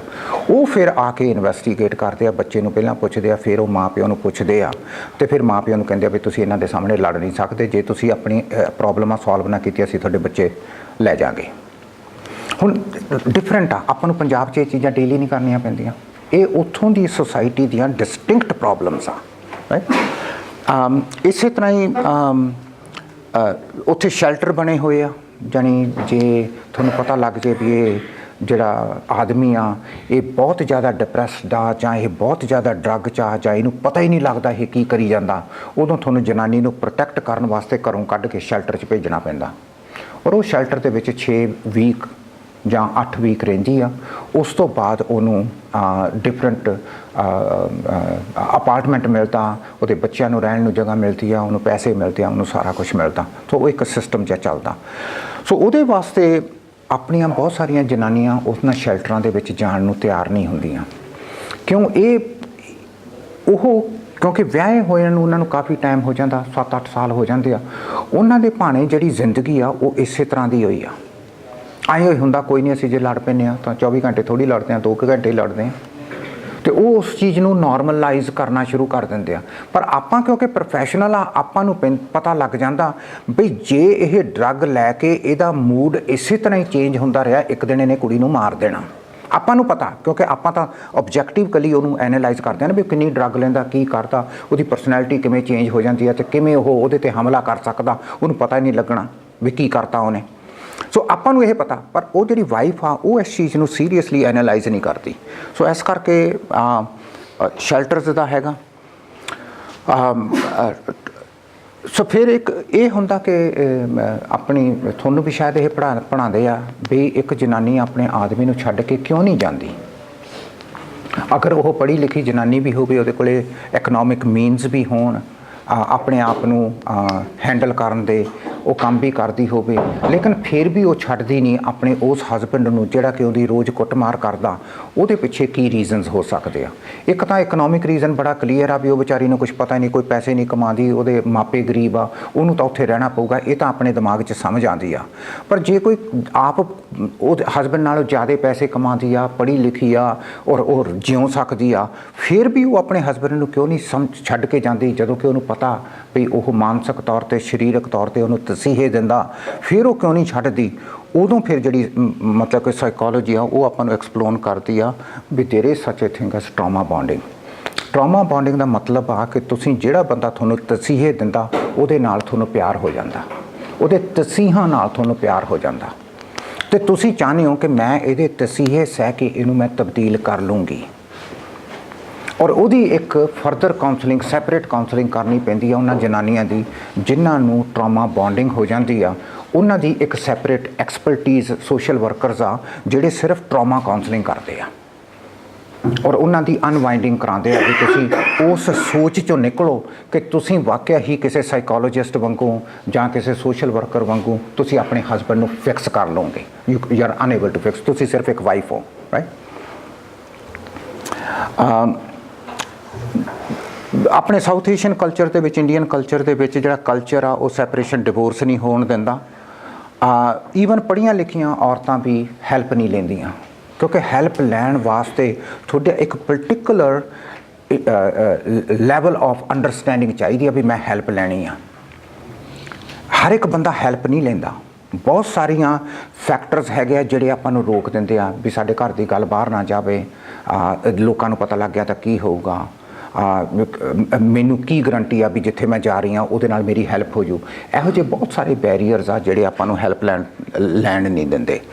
ਆਪਣੇ ਕਲਚਰ ਦੇ ਵਿੱਚ ਇਹ ਵੀ ਹੈਗੀ ਆ, ਉਹਨੂੰ ਅਸੀਂ ਤੁਸੀਂ ਸ਼ਾਇਦ ਡਿਫਰੈਂਟਲੀ ਨਾਂ ਦਿਓ, ਪਰ ਅਸੀਂ ਉੱਥੇ ਕੈਨੇਡਾ ਦੇ ਵਿੱਚ ਇਹਨੂੰ ਨਾਂ ਦਿੱਤਾ ਸੀਤਾ ਸਿੰਡਰੋਮ।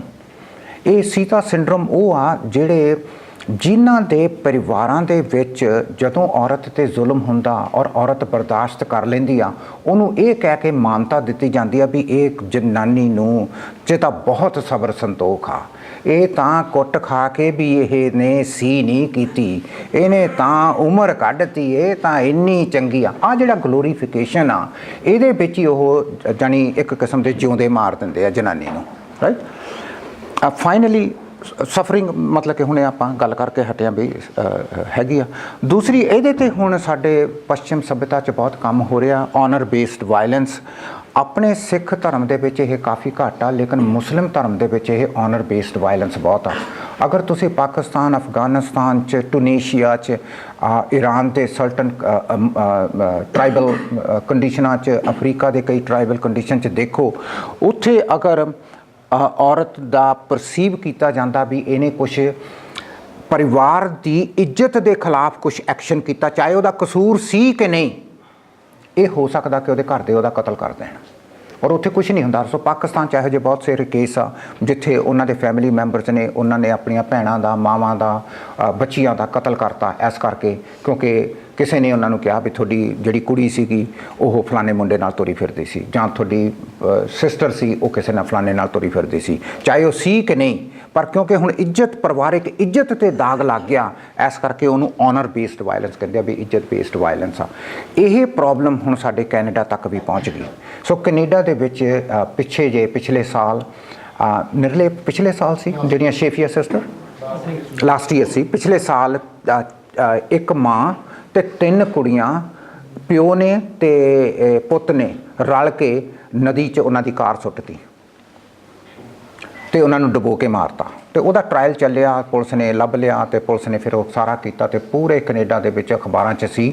ਤੇ ਉਹ ਜਦੋਂ ਟਰਾਇਲ ਚੱਲਦਾ ਸੀਗਾ ਤੇ ਉਦੋਂ ਜੱਜ ਨੇ ਵੀ ਉਹਨਾਂ ਨੂੰ ਪੁੱਛਿਆ, ਜਿਹੜੇ ਉਹ ਸੀਗੇ ਕਰਾਊਨ ਪ੍ਰੋਸੀਕਿਊਟਰਸ ਸੀਗੇ, ਉਹਨੂੰ ਮੇਰੇ ਖਿਆਲ ਤੁਸੀਂ ਸਰਕਾਰੀ ਵਕੀਲ ਕਹਿੰਦੇ ਹੋ, ਅਸੀਂ ਕਰਾਊਨ ਪ੍ਰੋਸੀਕਿਊਟਰਸ ਕਹਿੰਦੇ ਹਾਂ ਉੱਥੇ, ਤੇ ਡਿਫੈਂਸ ਨੇ ਵੀ ਪੁੱਛਿਆ। ਤੇ ਉਹ ਫਾਦਰ ਨੇ ਕਿਹਾ ਵੀ ਮੇਰਾ ਕੁੜੀਆਂ ਨੂੰ ਮਾਰਨਾ ਤੇ ਮੇਰੀ ਉਸ ਵਾਈਫ ਨੂੰ ਮਾਰਨਾ ਜਾਇਜ਼ ਆ, ਕਿਉਂਕਿ ਉਹਨਾਂ ਨੇ ਮੇਰੀ ਮਰਜ਼ੀ ਤੋਂ ਬਗੈਰ ਬॉयਫ੍ਰੈਂਡ ਬਣਾਏ ਸੀ, ਸੈੱਲਫੋਨ ਰੱਖਿਆ ਸੀ ਤੇ ਮਿਨੀ ਸਕਰਟਸ ਪਾਉਂਦੀਆਂ ਸੀ, ਤੇ ਮੈਂ ਕਹਿੰਦਾ ਅਗਲੀ ਵਾਰੀ ਵੀ ਜਨਮ ਲਊਂਗਾ, ਅਗਲੀ ਵਾਰੀ ਵੀ ਅਗਰ ਮੇਰੇ ਘਰ ਕੁੜੀ ਹੋਊਗੀ ਮੈਂ ਉਹਨੂੰ ਫੇਰ ਮਾਰੂੰਗਾ ਕਹਿੰਦਾ। ਤੇ ਮੁੰਡਾ ਵੀ ਕਹਿੰਦਾ ਵੀ ਮੈਨੂੰ ਆਪਣੀਆਂ ਭੈਣਾਂ ਦਾ ਕਤਲ ਕਰਨ ਦਾ ਹੱਕ ਆ, ਕਿਉਂਕਿ ਉਹਨਾਂ ਨੇ ਸਾਡੇ ਪਰਿਵਾਰ ਦੀ ਇੱਜ਼ਤ ਤੇ ਹਮਲਾ ਕੀਤਾ। ਸੋ ਆਹ ਜਿਹੜੀ ਮੈਂਟਲ ਸਾਈਕੀ ਆ, ਇਹਨੂੰ ਆਪਾਂ ਨੂੰ ਅੰਡਰਸਟੈਂਡ ਕਰਨਾ ਪੈਣਾ। ਆਪਣੇ ਹਜੇ ਇੰਨਾ ਨਹੀਂਗਾ ਪ੍ਰੋਬਲਮ, ਪਰ ਜੇ ਤੁਸੀਂ ਇੱਧਰ ਮੈਨੂੰ ਬਾਹਲਾ ਨਹੀਂ ਨੌਲੇਜ, ਤੁਹਾਨੂੰ ਮੇਰੇ ਨਾਲੋਂ ਬਹੁਤ ਜ਼ਿਆਦਾ ਨੌਲੇਜ ਹੋਣਾ। ਕਈ ਹਰਿਆਣਾ ਦੀ ਤਰਫ ਮੇਰਾ ਖਿਆਲ 'ਚ ਕੁਝ ਪੰਚਾਇਤਾਂ ਜਿਹੜੀਆਂ ਅਗਰ ਮੁੰਡਾ ਕੁੜੀ ਇੱਕ ਦੂਜੇ ਨੂੰ ਪਿਆਰ ਕਰਦੇ ਆ ਤਾਂ ਉਹਨਾਂ ਦਾ ਕਤਲ ਵਗੈਰਾ ਕਰ ਦਿੰਦੇ ਆ। ਹਾਂ, ਸੋ ਇਸ ਤਰੀਕੇ ਦਾ ਜਿਹੜਾ ਆਹ ਆਨਰ ਬੇਸਡ ਜਿਹੜੀ ਇਹ ਵਾਇਲੈਂਸ ਆ, ਇਹ ਵੀ ਇੱਕ ਇਹੋ ਜਿਹੇ ਕੇਸ ਵੀ ਆਪਣੇ ਕੋਲੇ ਆਉਣਗੇ ਤਾਂ ਆਪਣੇ ਕੋਲੇ ਕੁਛ ਨਾ ਕੁਛ ਕਲੀਨਿਕਲ ਟੂਲਸ ਹੋਣੇ ਚਾਹੀਦੇ ਆ, ਜਿਹਦੇ ਨਾਲ ਆਪਾਂ ਅਸੈਸਮੈਂਟ ਕਰਕੇ ਉਹਨਾਂ ਇਨਸਾਨ ਨੂੰ ਜਾਂ ਉਹਨਾਂ ਨੂੰ ਬਚਾ ਸਕੀਏ। ਤੇ ਸੈਕੰਡ ਪ੍ਰੋਬਲਮ ਆ ਕਿ ਉਹਨਾਂ ਆਦਮੀਆਂ ਦਾ ਜਾਂ ਉਹਨਾਂ ਮਰਦਾਂ ਦਾ ਆਪਾਂ ਮਾਨਸਿਕਤਾ ਕਿਵੇਂ ਚੇਂਜ ਕਰਨੀ ਆ, ਕਿਉਂਕਿ ਆਪਣੇ ਲਈ ਇਹ ਇੱਕ ਚੈਲੰਜ ਆ। ਇੱਕ ਬੰਦਾ ਸੋਚਦਾ ਵੀ ਮੈਂ ਆਪਣੀ ਕੁੜੀ ਦਾ ਕਤਲ ਕਰ ਦੂੰਗਾ ਕਿਉਂਕਿ ਉਹ ਕੱਪੜੇ ਭੜਕੀਲੇ ਪਾਉਂਦੀ ਆ, ਜਾਂ ਉਹ ਸੈੱਲਫੋਨ ਰੱਖੀ ਫਿਰਦੀ ਆ, ਜਾਂ ਉਹਨੇ ਕਿਸੇ ਮੁੰਡੇ ਨਾਲ ਗੱਲ ਕਰ ਲਈ। ਹੁਣ ਇਹ ਕਿੰਨੀ ਡੇਂਜਰਸ ਮਾਨਸਿਕਤਾ।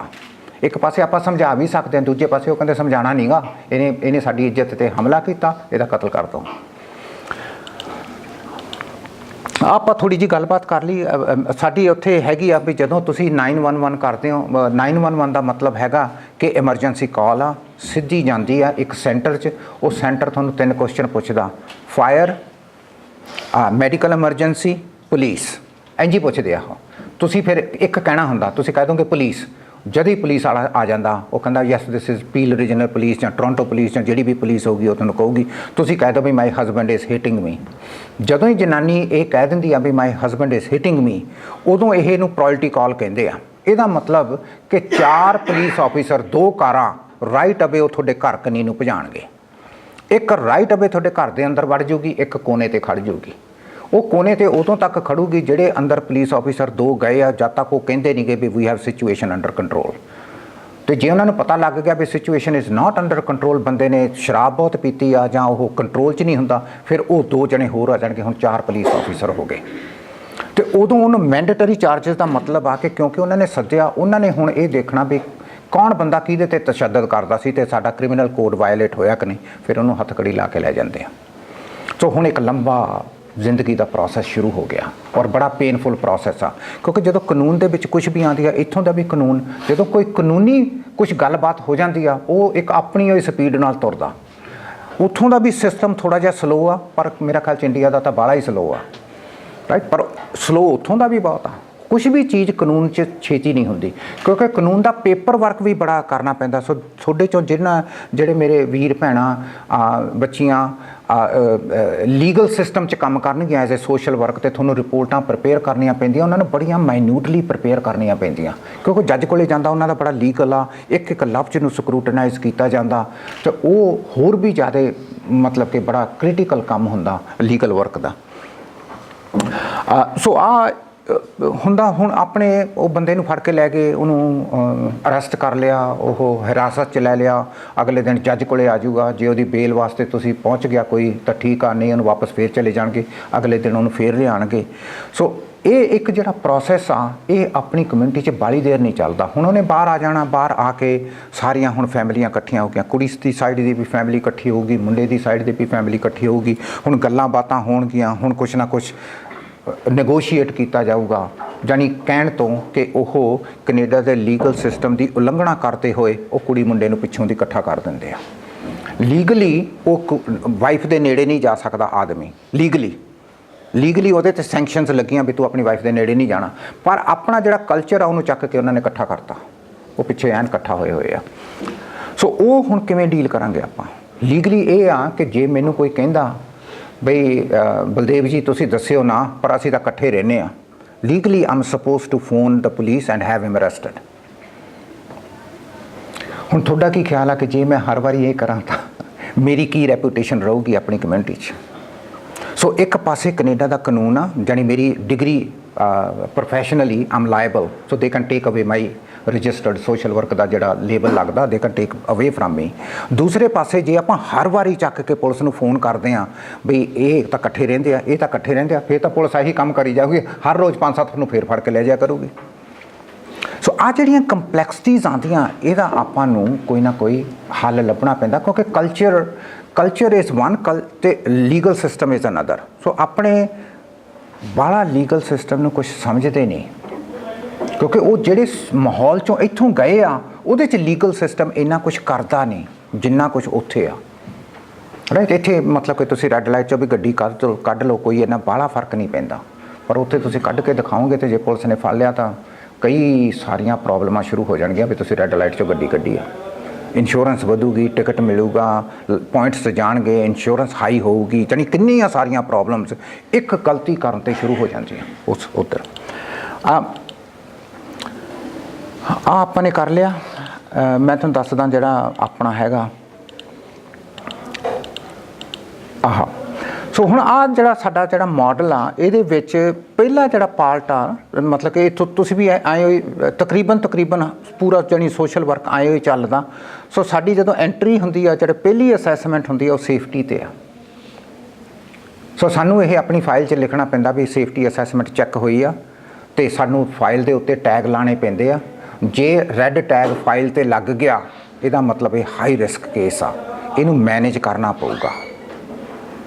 ਸੋ ਆਪਣੀ ਜ਼ਿੰਮੇਵਾਰੀ ਵੱਧ ਜਾਂਦੀ ਆ ਵੀ ਇਹਦੇ ਤੇ ਰੈੱਡ ਟੈਗ ਆ, this is a high risk case, ਆਪਾਂ ਉਹਨੂੰ ਲਾਈਟਲੀ ਨਹੀਂ ਲੈਣਾ, ਇਹਦੇ ਵਿੱਚ ਡੈਥ ਹੋਣ ਦੇ ਚਾਂਸ ਆ। ਤੇ ਜਦੋਂ ਕੋਈ ਡੈਥ ਹੋ ਜਾਂਦੀ ਆ ਉਦੋਂ ਜਾਣੀ ਆਪਾਂ ਨੂੰ ਵੀ ਪੁਲਿਸ ਦੀ ਇੰਟਰੋਗੇਸ਼ਨ 'ਚ ਜਾਣਾ ਪੈਂਦਾ ਵੀ ਤੁਸੀਂ ਕੀ ਕਰਦੇ ਸੀਗੇ, ਵਾਟ ਹੈਪਨਡ, ਤੁਹਾਡਾ ਕਸੂਰ ਆ ਕਿ ਨਹੀਂ। ਸੋ ਕਈ ਸਾਰੀਆਂ ਕੰਪਲਿਕੇਸ਼ਨਸ ਖੜੀਆਂ ਹੋ ਜਾਂਦੀਆਂ। ਫਿਰ ਆਂਦਾ ਕਿ ਆਪਾਂ ਨੇ ਆਦਮੀ ਦੀ ਅਸੈਸਮੈਂਟ ਕਰਨੀ ਆ, ਕਿਉਂ ਕੁੱਟਮਾਰ ਕਰਦਾ ਉਹ, ਕੀ ਪ੍ਰੋਬਲਮ ਕੀ ਆ ਉਹਨੂੰ। ਫਿਰ ਹੈਗਾ ਕਿ ਔਰਤ ਦੀ ਅਸੈਸਮੈਂਟ ਹੁੰਦੀ ਆ, ਉਹ ਕਿੱਥੇ ਖੜੀ ਆ, like what is the issue. ਫਿਰ ਫਾਈਨਲ ਹੁੰਦਾ ਫੈਮਿਲੀ ਦੀ ਅਸੈਸਮੈਂਟ ਹੁੰਦੀ ਆ। ਤੇ ਜੇ ਗੋਰਿਆਂ ਦੇ ਆਪਾਂ ਦੇਖੀਏ, ਉਹਨਾਂ ਨੇ ਸਿਰਫ ਆਦਮੀ ਦੀ ਅਸੈਸਮੈਂਟ ਕਰਨੀ ਆ, ਉਹਨਾਂ ਨੇ ਵਾਈਫ ਦੀ ਵੀ ਨਹੀਂ ਕਰਨੀ ਤੇ ਫੈਮਿਲੀ ਦੀ ਵੀ ਨਹੀਂ ਕਰਨੀ। ਉਹਨਾਂ ਦਾ ਆਹੀ 2 ਹਿੱਸੇ ਆ, ਆਪਾਂ ਨੂੰ 2 ਹੋਰ ਐਡ ਕਰਨੇ ਪਏ, ਕਿਉਂਕਿ ਇਹਨਾਂ ਨੂੰ ਐਡ ਕੀਤੇ ਬਿਨਾਂ ਆਪਾਂ ਨੂੰ ਪੂਰੀ ਪਿਕਚਰ ਨਹੀਂ ਮਿਲਣੀ। ਫਿਰ ਜਦੋਂ ਆਪਾਂ ਨੇ ਟ੍ਰੀਟਮੈਂਟ ਪਲਾਨ ਬਣਾਉਣੀ ਆ, ਉਹ ਸਾਰਿਆਂ ਦੀ ਬਣਦੀ ਆ, ਉਹਨਾਂ 'ਚ ਸਿਰਫ ਇਕੱਲੇ ਆਦਮੀ ਦੀ ਹੋਈ ਉਹਨਾਂ ਨੇ ਟ੍ਰੀਟਮੈਂਟ ਪਲਾਨ ਬਣਾਉਣੀ ਆ। ਆਪਾਂ ਨੂੰ ਟ੍ਰੀਟਮੈਂਟ ਪਲਾਨ ਦੇ ਵਿੱਚ ਸਾਰੇ ਰੱਖਣੇ ਪੈਂਦੇ ਆ, ਕਿਉਂਕਿ ਆਪਣੇ ਜਦੋਂ ਆਪਾਂ ਸ਼ਰਾਬੀਆਂ ਨਾਲ ਕੰਮ ਕਰਦੇ ਹਾਂ ਤੇ ਜੇ ਮਤਲਬ ਕਿ ਇੱਕ ਮਾਤਾ ਬਜ਼ੁਰਗ ਆ, ਲੈਟਸ ਸੇ 70 ਸਾਲ ਦੀ ਮਾਤਾ ਹੈਗੀ ਆ, ਤੇ ਉਹਨੂੰ ਆਪਾਂ ਕਹਿੰਦੇ ਆ ਵੀ ਬੇਬੇ ਤੂੰ ਇਹਨੂੰ ਪੈਸੇ ਨਹੀਂ ਦੇਣੇ ਜਦੋਂ ਇਹ ਤੇਰੇ ਤੋਂ ਮੰਗਦਾ ਰਾਤ ਨੂੰ, ਉਹ ਕਹੂਗੀ ਠੀਕ ਆ। ਤੇ ਜਦੋਂ ਉਹਨੇ ਮੁੰਡੇ ਨੇ ਰਾਤ ਨੂੰ ਜਦੋਂ ਉਹਨੂੰ ਤੋੜ ਲੱਗਣੀ ਆ, ਉਹਨੇ ਕਹਿਣਾ ਬੇਬੇ ਮੈਨੂੰ ਦਹੀਂ $10, ਉਹਨੇ ਫੇਰ ਦੇ ਦੇਣੇ ਆ। ਅਗਲੇ ਦਿਨ ਮੈਨੂੰ ਫਿਰ ਫੋਨ ਆ ਜਾਣਾ ਵਾਈਫ ਦਾ ਵੀ ਬੇਬੇ ਨੇ ਪੈਸੇ ਦੇਤੇ ਉਹਨੂੰ ਰਾਤ। ਫਿਰ ਮੈਂ ਉਹਨੂੰ ਫਿਰ ਫੋਨ ਕਰਕੇ ਪੁੱਛਦਾ ਬੇਬੇ ਨੂੰ ਵੀ ਤੂੰ ਪੈਸੇ ਕਿਉਂ ਦਿੱਤੇ, ਉਹ ਕਹਿੰਦੀ ਪੁੱਤ ਫਿਰ ਮੇਰੇ ਤੋਂ ਮੰਗਦਾ ਸੀਗਾ। ਸੋ ਜਿਹੜੇ ਆਪਣੇ ਗਰੁੱਪ ਪ੍ਰੋਗਰਾਮਸ ਆ, ਤੁਹਾਡੇ 'ਚੋਂ ਕਿੰਨਿਆਂ ਨੇ ਗਰੁੱਪ ਰਨ ਕੀਤੇ ਆ ਜਾਂ ਕਰਨੇ ਆ ਜਾਂ ਹਜੇ ਜਾਓਗੇ, ਜਾਨੀ ਗਰੁੱਪ ਪ੍ਰੋਗਰਾਮਸ ਕਿੰਨਿਆਂ ਨੇ ਰਨ ਕੀਤੇ ਆ ਤੁਹਾਡੇ 'ਚੋਂ? ਤੁਸੀਂ ਰਨ ਕਰਦੇ ਹੋ ਗਰੁੱਪ ਪ੍ਰੋਗਰਾਮ ਕਿਹਦਾ, ਔਰਤਾਂ ਦਾ ਕਿ ਆਦਮੀਆਂ ਦਾ ਕਿ ਮਿਕਸਡ ਆ ਕਿ ਬੱਚਿਆਂ? ਅੱਛਾ, ਸੋ ਕਿਹੜੇ ਪਰਟੀਕੂਲਰ ਏਰੀਆ ਨਾਲ ਆ, ਡਰੱਗ ਨਾਲ ਆ, ਐਂਗਰ ਨਾਲ ਆ, ਸਕੂਲ ਨਹੀਂ ਜਾਂਦੇ, ਕਾਹਦੇ ਵਾਸਤੇ ਰਨ ਕਰਦੇ ਆ? ਐਜੂਕੇਸ਼ਨ ਦੇ। ਹੋਰ ਵੀ ਕਿਸੇ ਨੇ ਗਰੁੱਪ ਰਨ ਕੀਤੇ ਆ? ਤੁਸੀਂ ਰਨ ਕੀਤੇ ਕਿਹੜਾ ਗਰੁੱਪ ਆ? So I'm working in Pangi Valley. This is the tehsil of Chamba district, the tribal area. ਅੱਛਾ ਜੀ, Yeah. Okay So I'm working with the Mahila Mandal, self-help groups and farmer clubs.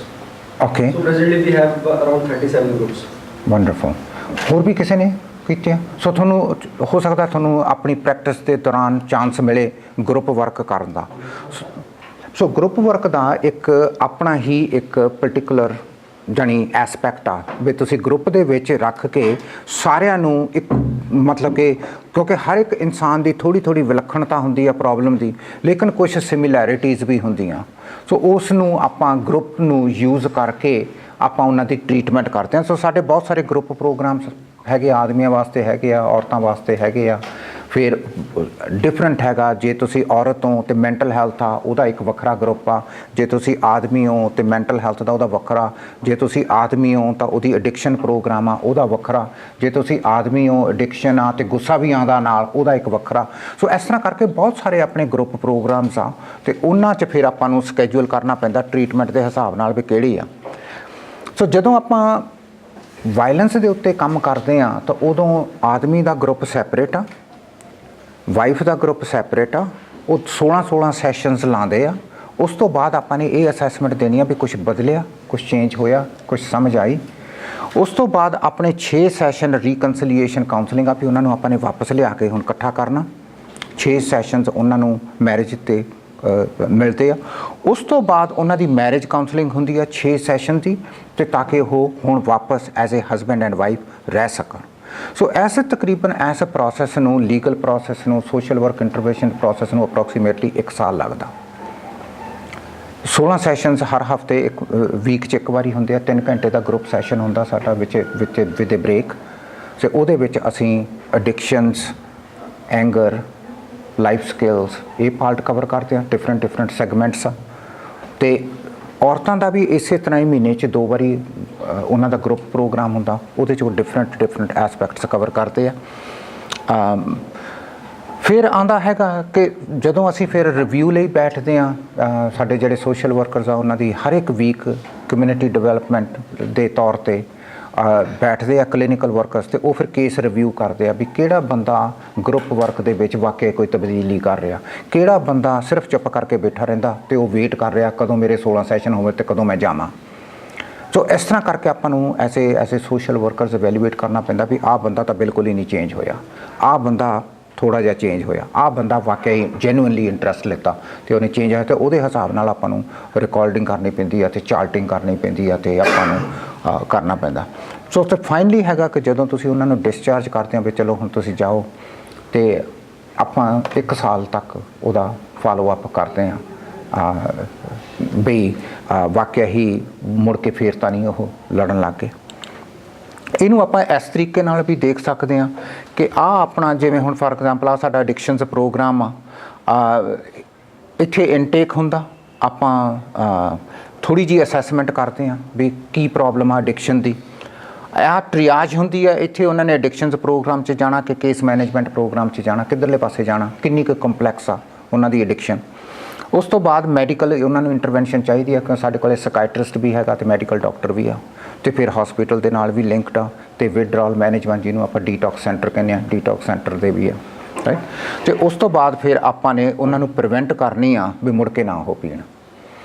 ਪਰ ਆਹ ਜਿਹੜੀਆਂ problems side 'ਤੇ ਆਉਂਦੀਆਂ, ਇਹ ਸਾਡਾ ਆਹ ਕੇਸ ਮੈਨੇਜਮੈਂਟ ਪ੍ਰੋਗਰਾਮ ਕਰਦਾ ਆਹ ਵਾਲਾ ਆ ਜਿਹੜਾ ਕੇਸ ਮੈਨੇਜਮੈਂਟ। ਹੁਣ ਕਿਸੇ ਨੂੰ ਮੈਡੀਕਲ ਪ੍ਰੋਬਲਮ ਹੋ ਗਈ, ਕਿਸੇ ਨੂੰ ਮੈਂਟਲ ਹੈਲਥ ਪ੍ਰੋਬਲਮ ਹੋ ਗਈ, ਕੰਮ ਛੁੱਟ ਗਿਆ ਉਹਦਾ, ਐਜੂਕੇਸ਼ਨ ਦੇ ਨਾਲ ਰਿਲੇਟਡ ਆ, ਕਈ ਯੰਗ ਹੁੰਦੇ ਆ ਯੂਨੀਵਰਸਿਟੀ 'ਚ ਹੁੰਦੇ ਆ, ਉਹਨਾਂ ਦੀਆਂ ਹੁਣ ਡਿਗਰੀ ਰੁਕੀ ਪਈ ਆ ਕਿਉਂਕਿ ਉਹਨਾਂ ਨੇ ਪੂਰੇ ਆਵਰਸ ਨਹੀਂ ਕੀਤੇ, ਜਾਂ ਕਾਨੂੰਨੀ ਤੌਰ 'ਤੇ ਹੋ ਗਿਆ, ਜਾਂ ਉਹਨਾਂ ਨੂੰ ਕੋਈ ਏਡਸ ਜਾਂ HIV ਦਾ ਰਿਸਕ ਹੋਇਆ ਕਿਉਂਕਿ ਕਈ ਉਹ ਨੀਡਲਸ ਲੈਂਦੇ ਆ, ਉਹ ਕਈਆਂ ਦੀ ਬਹੁਤ ਹੁੰਦੀ ਆ, ਤੇ ਉਹਨਾਂ ਤੋਂ ਫਿਰ ਉਹਨਾਂ ਨੂੰ ਰਿਸਕ ਹੁੰਦਾ HIV ਏਡਸ ਦਾ।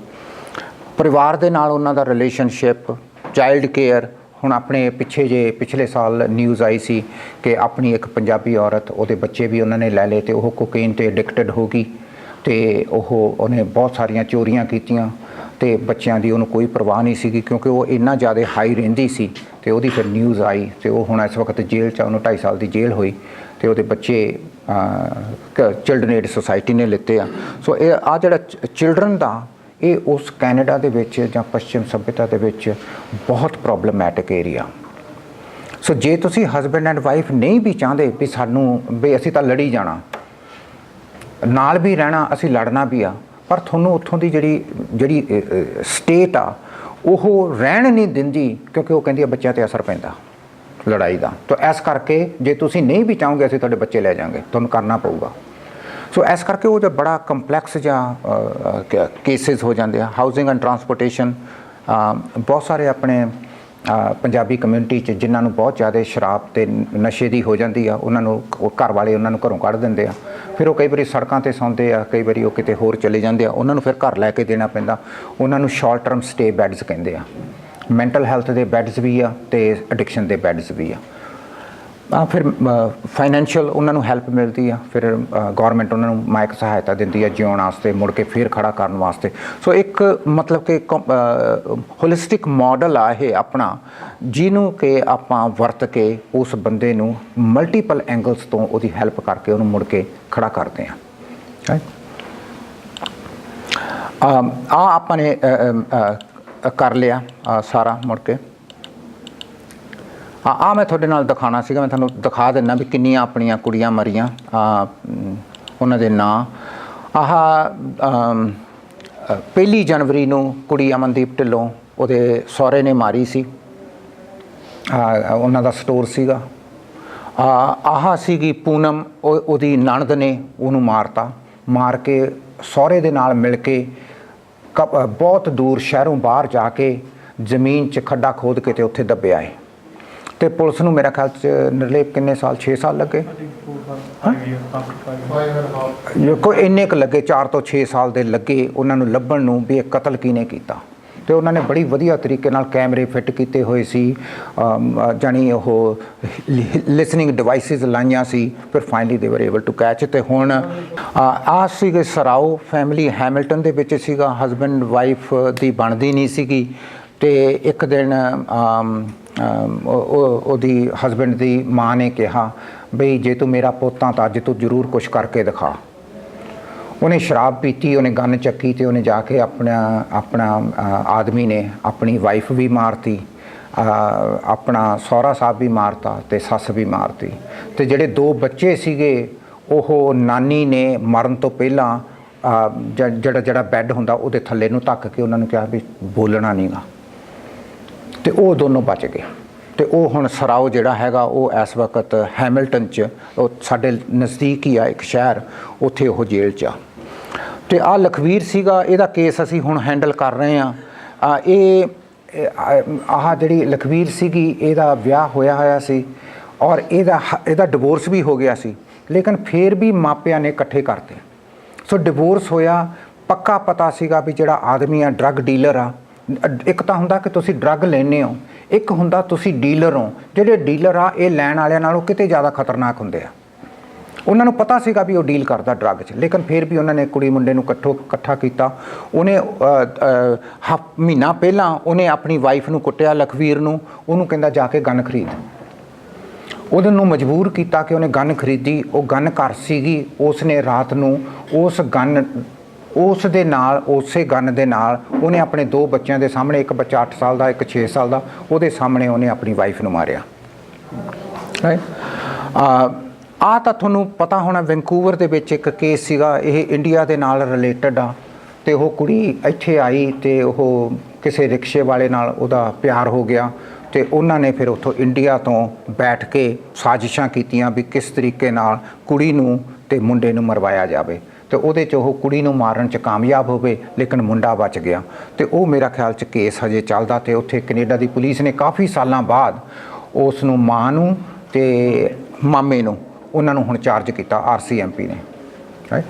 ਸੋ ਇਹਦਾ ਮਤਲਬ ਆ ਕਿ ਇਹ ਜਦੋਂ ਇਹੋ ਜਿਹਾ ਕੋਈ ਕੇਸ ਹੁੰਦਾ ਉਹ ਸਾਡੇ ਤੱਕ ਪਹੁੰਚਦਾ ਨਹੀਂ, ਕਿਉਂਕਿ ਜੇ ਸਾਡੇ ਤੱਕ ਪਹੁੰਚੇ ਫਿਰ ਅਸੀਂ ਉਹਨਾਂ ਨੂੰ ਬਚਾ ਲੈਂਦੇ ਹਾਂ ਆਪਣੇ ਅਸੈਸਮੈਂਟਸ ਲਗਾ ਕੇ। ਪਰ ਇਹ ਉਹ ਅਨਫੋਰਚੂਨੇਟ, ਇਹ ਤਾਂ ਥੋੜ੍ਹੇ ਜਿਹੇ ਕੇਸ ਹੀ ਆ, ਇਹ ਤਾਂ ਬਹੁਤ ਜ਼ਿਆਦਾ ਆ ਆਪਣੇ। ਬਹੁਤੇ ਨਾ ਤਾਂ ਹਜੇ ਜਾਣੀ ਡਿਫਰੈਂਟ ਵੈਨਕੂਵਰ 'ਚ ਤਾਂ ਹੋਰ ਵੀ ਬਹੁਤ ਜ਼ਿਆਦਾ ਕੇਸ ਹੋਏ ਆ, ਐਡਮਿੰਟਨ 'ਚ ਹੋਏ ਆ, ਕੈਲਗਰੀ 'ਚ ਹੋਏ ਆ, ਸਸਕੈਚੁਅਨ 'ਚ ਹੋਇਆ। ਇਸ ਤਰ੍ਹਾਂ ਦੇ ਬਹੁਤ ਸਾਰੇ ਕੇਸ ਆ ਜਿਹਦੇ 'ਚ ਕਿ ਆਪਣੀਆਂ ਡੋਮੈਸਟਿਕ ਵਾਇਲੈਂਸ ਦੇ ਵਿੱਚ ਜਾਨਾਂ ਗਈਆਂ। ਸੋ ਇਹ ਕਾਫੀ ਦਰਦਨਾਕ ਵਿਸ਼ਾ, ਇਹਦੇ 'ਤੇ ਹੋਰ ਵੀ ਜਾਣੀ ਕਰ ਸਕਦੇ ਹਾਂ। ਸੋ ਆਪਣਾ ਜਿਹੜਾ ਐਕਸਪੀਰੀਅੰਸ ਹੈਗਾ ਉਹਦੇ 'ਚ ਇੱਕ ਚੀਜ਼ ਬਹੁਤ ਹੈਗੀ ਆ ਕਿ ਮੈਨੂੰ ਹੁਣ ਕੰਮ ਕਰਦੇ ਨੂੰ 1995 ਤੋਂ ਮੈਂ ਕੰਮ ਕਰਨਾ ਸ਼ੁਰੂ ਕੀਤਾ ਆਦਮੀਆਂ ਨਾਲ ਜਿਹੜੀਆਂ ਆਪਣੀਆਂ ਜਨਾਨੀਆਂ ਨੂੰ ਕੁੱਟਮਾਰ ਕਰਦੇ ਆ। ਇੱਕ ਚੀਜ਼ ਬਹੁਤ ਧਿਆਨ 'ਚ ਆ ਕਿ ਅਗਰ ਤੁਸੀਂ ਇਹ ਇੱਧਰਲੇ ਪਾਸੇ ਨੂੰ ਤੁਸੀਂ ਗਏ ਕਿ ਤੁਸੀਂ ਉਹਨਾਂ ਆਦਮੀਆਂ ਨਾਲ ਕੰਮ ਕਰਨਾ ਜਿਹੜਾ ਆਪਣਾ ਜਨਾਨੀਆਂ ਦੇ ਨਾਲ ਨੂੰ ਕੁੱਟਮਾਰ ਕਰਦੇ ਆ। ਇੱਕ ਚੀਜ਼ ਮੈਂ ਤੁਹਾਨੂੰ ਦੱਸਦਾ ਕਿ ਮੇਰੇ ਜ਼ਿੰਦਗੀ ਦਾ ਤਜਰਬਾ ਕਿ ਅਗਰ ਉਹਨਾਂ ਆਦਮੀਆਂ ਨੂੰ ਇਹ ਪਤਾ ਲੱਗ ਜੇ ਕਿ ਤੁਸੀਂ ਜੱਜ ਕਰਦੇ ਹੋ ਉਹਨਾਂ ਨੂੰ, ਵੀ ਤੁਹਾਡੇ 'ਚ ਉਹਨਾਂ ਦੇ ਪ੍ਰਤੀ ਕੰਪੈਸ਼ਨ ਨਹੀਂਗਾ, ਤੇ ਉਹ ਕਦੇ ਵੀ ਤੁਹਾਡੇ ਤੋਂ ਠੀਕ ਨਹੀਂ ਹੋਣਗੇ। ਇਹ ਬਹੁਤ ਇੰਪੋਰਟੈਂਟ ਆ ਕਿ ਅਗਰ ਅਸੀਂ ਉਹਨਾਂ ਦੇ ਨਾਲ ਕੰਮ ਕਰਦੇ, ਉਹਨਾਂ ਆਦਮੀਆਂ ਦੇ ਨਾਲ ਜਿਨ੍ਹਾਂ ਨੇ ਆਪਣੀਆਂ ਜਨਾਨੀਆਂ ਦੇ ਨਾਲ ਕੁੱਟਮਾਰ ਕੀਤੀ ਹੁੰਦੀ ਆ, ਉਹਨਾਂ ਦੇ ਨਾਲ ਆਪਾਂ ਨੂੰ ਕੰਪੈਸ਼ਨੇਟ ਬਹੁਤ ਹੋਣਾ ਪੈਂਦਾ। ਹਾਲਾਂਕਿ ਤੁਹਾਡਾ ਜੀ ਕਰੂਗਾ ਵੀ ਇਹਦੇ ਇੱਕ ਚਪੇੜ ਮਾਰਾਂ ਮੈਂ, ਵੀ ਬੇਵਕੂਫ ਜਿਹਾ ਕੀ ਕਰਦਾ, ਲੇਕਿਨ ਤੁਸੀਂ ਇਹ ਸਾਰਾ ਕੁਝ ਨਹੀਂ ਕਰ ਸਕਦੇ ਐਜ਼ ਏ ਸੋਸ਼ਲ ਵਰਕ ਹੁੰਦੇ ਹੋਏ। ਇਹ ਬਹੁਤ ਇੰਪੋਰਟੈਂਟ ਹੈ, ਇਹ ਮੇਰਾ ਜ਼ਿੰਦਗੀ ਦਾ ਤਜਰਬਾ। ਤੇ ਜੇ ਅਸੀਂ ਉਹਨਾਂ ਨੂੰ ਕਨਫਰੰਟ ਵੀ ਕਰਾਂਗੇ ਵੀ ਤੂੰ ਦੱਸ ਤੂੰ ਕਿਉਂ ਕਰਦਾ, ਤੈਨੂੰ ਪਤਾ ਨਹੀਂ ਲੱਗਦਾ, ਤੈਨੂੰ ਮਤਲਬ ਕਿ ਇਹ ਤੈਨੂੰ ਕਿਸੇ ਨੇ ਵੀ ਨਹੀਂ ਦੱਸਿਆ, ਵੀ ਆਪਣੇ ਤਾਂ ਗੁਰੂ ਸਾਹਿਬਾਨ ਨੇ ਵੀ ਕਿਹਾ ਵੀ ਔਰਤ ਨੂੰ ਕੁਝ ਨਹੀਂ ਕਹਿਣਾ, ਵੀ ਤੂੰ ਕਿਹੋ ਜਿਹਾ ਬੰਦਾ, ਤੂੰ ਇੱਕ ਪਾਸੇ ਤੂੰ ਕਹਿੰਦਾ ਮੈਂ ਸਿੱਖ ਹਾਂ, ਦੂਸਰੇ ਪਾਸੇ ਤੂੰ ਇਹੋ ਜਿਹੇ ਕੰਮ ਕਰੀ ਜਾਂਦਾ। ਉਹ ਜਿਹੜੀ ਰੈਜ਼ਿਸਟੈਂਸ ਆਉਂਦੀ ਆ ਉਹ ਫਿਰ ਉਹਨਾਂ ਨੂੰ ਠੀਕ ਨਹੀਂ ਹੋਣ ਦਿੰਦੀ। So compassion despite the fact that ਉਹਨਾਂ ਦੇ ਜਿਹੜਾ ਬਿਹੇਵੀਅਰ ਆ ਉਹ ਕਿੰਨਾ ਵੀ ਮਾੜਾ ਹੋ ਸਕਦਾ, ਆਪਾਂ ਨੂੰ ਉਹ ਕੰਪੈਸ਼ਨ ਨਹੀਂ ਆਪਾਂ ਲੂਜ਼ ਕਰ ਸਕਦੇ ਹੈ।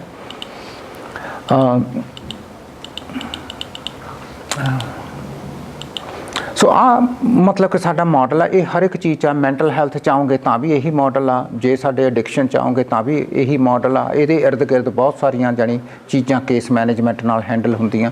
ਸੋ ਇਹ ਤਕਰੀਬਨ ਮੈਂ ਤੁਹਾਡੇ ਨਾਲ ਸ਼ੇਅਰ ਕਰਨਾ ਚਾਹੁੰਦਾ ਸੀਗਾ ਵੀ ਸਾਡੇ ਜਿਹੜੇ ਡਿਫਰੈਂਸਿਸ ਆ ਆਪਣੇ ਇੱਥੋਂ ਦੇ ਸੋਸ਼ਲ ਵਰਕ ਦੇ ਤੇ ਉੱਥੋਂ ਦੇ ਸੋਸ਼ਲ ਵਰਕ ਦੇ, ਉਹ ਕਿੰਨੇ ਕੁ ਡਿਫਰੈਂਟ ਆ, ਕਿੰਨੇ ਕੁ ਸਿਮਿਲਰ ਆ, ਉਹ ਆਪਾਂ ਹੁਣ ਥੋੜ੍ਹੀ ਜਿਹੀ ਡਿਸਕਸ਼ਨ ਕਰਕੇ ਤੇ ਆਪਾਂ ਗੱਲਬਾਤ ਦੇ ਰਾਹੀਂ ਆਪਾਂ ਹੋਰ ਥੋੜ੍ਹਾ ਜਿਹਾ ਸਮਝ ਸਕਦੇ ਹਾਂ ਵੀ ਕਿੰਨੀਆਂ ਕੁ ਕੰਪਲੈਕਸਿਟੀਜ਼ ਆ ਇੱਕ ਮੁਲਕ ਦੀਆਂ ਦੂਜੇ ਮੁਲਕ ਦੇ ਨਾਲ, ਉਹਨਾਂ ਦੇ ਕਾਨੂੰਨ ਦੇ ਨਾਲ, ਉਹਨਾਂ ਦੇ ਸੱਭਿਆਚਾਰ ਦੇ ਨਾਲ। ਤੇ ਆਪਾਂ ਕਿਉਂਕਿ ਇਹ ਪ੍ਰੋਫੈਸ਼ਨ ਚੂਜ਼ ਕੀਤਾ ਕਿ ਜਿਹੜੀਆਂ ਦੁਨਿਆਵੀ ਜ਼ਿੰਦਗੀ ਦੇ ਵਿੱਚ ਮੁਸ਼ਕਲਾਂ ਪਾ ਲੈਂਦੇ ਆ, ਉਹਨਾਂ ਨੂੰ ਆਪਾਂ ਇਹ ਪ੍ਰੋਫੈਸ਼ਨ ਚੂਜ਼ ਕੀਤਾ ਕਿ ਉਹਨਾਂ ਨੂੰ ਉਹਨਾਂ ਮੁਸ਼ਕਲਾਂ ਦੇ ਵਿੱਚੋਂ ਦੀ ਕੱਢਣਾ, ਤੇ ਫਿਰ ਆਪਾਂ ਜਿੰਨੇ ਜ਼ਿਆਦਾ ਆਪਣੇ ਕੋਲੇ ਸਕਿੱਲਸ ਹੋਣਗੀਆਂ ਉਨਾ ਹੀ ਆਪਾਂ ਵਧੀਆ ਤਰੀਕੇ ਨਾਲ ਆਪਾਂ ਉਹਨਾਂ ਨੂੰ ਡੀਲ ਕਰ ਸਕਾਂਗੇ।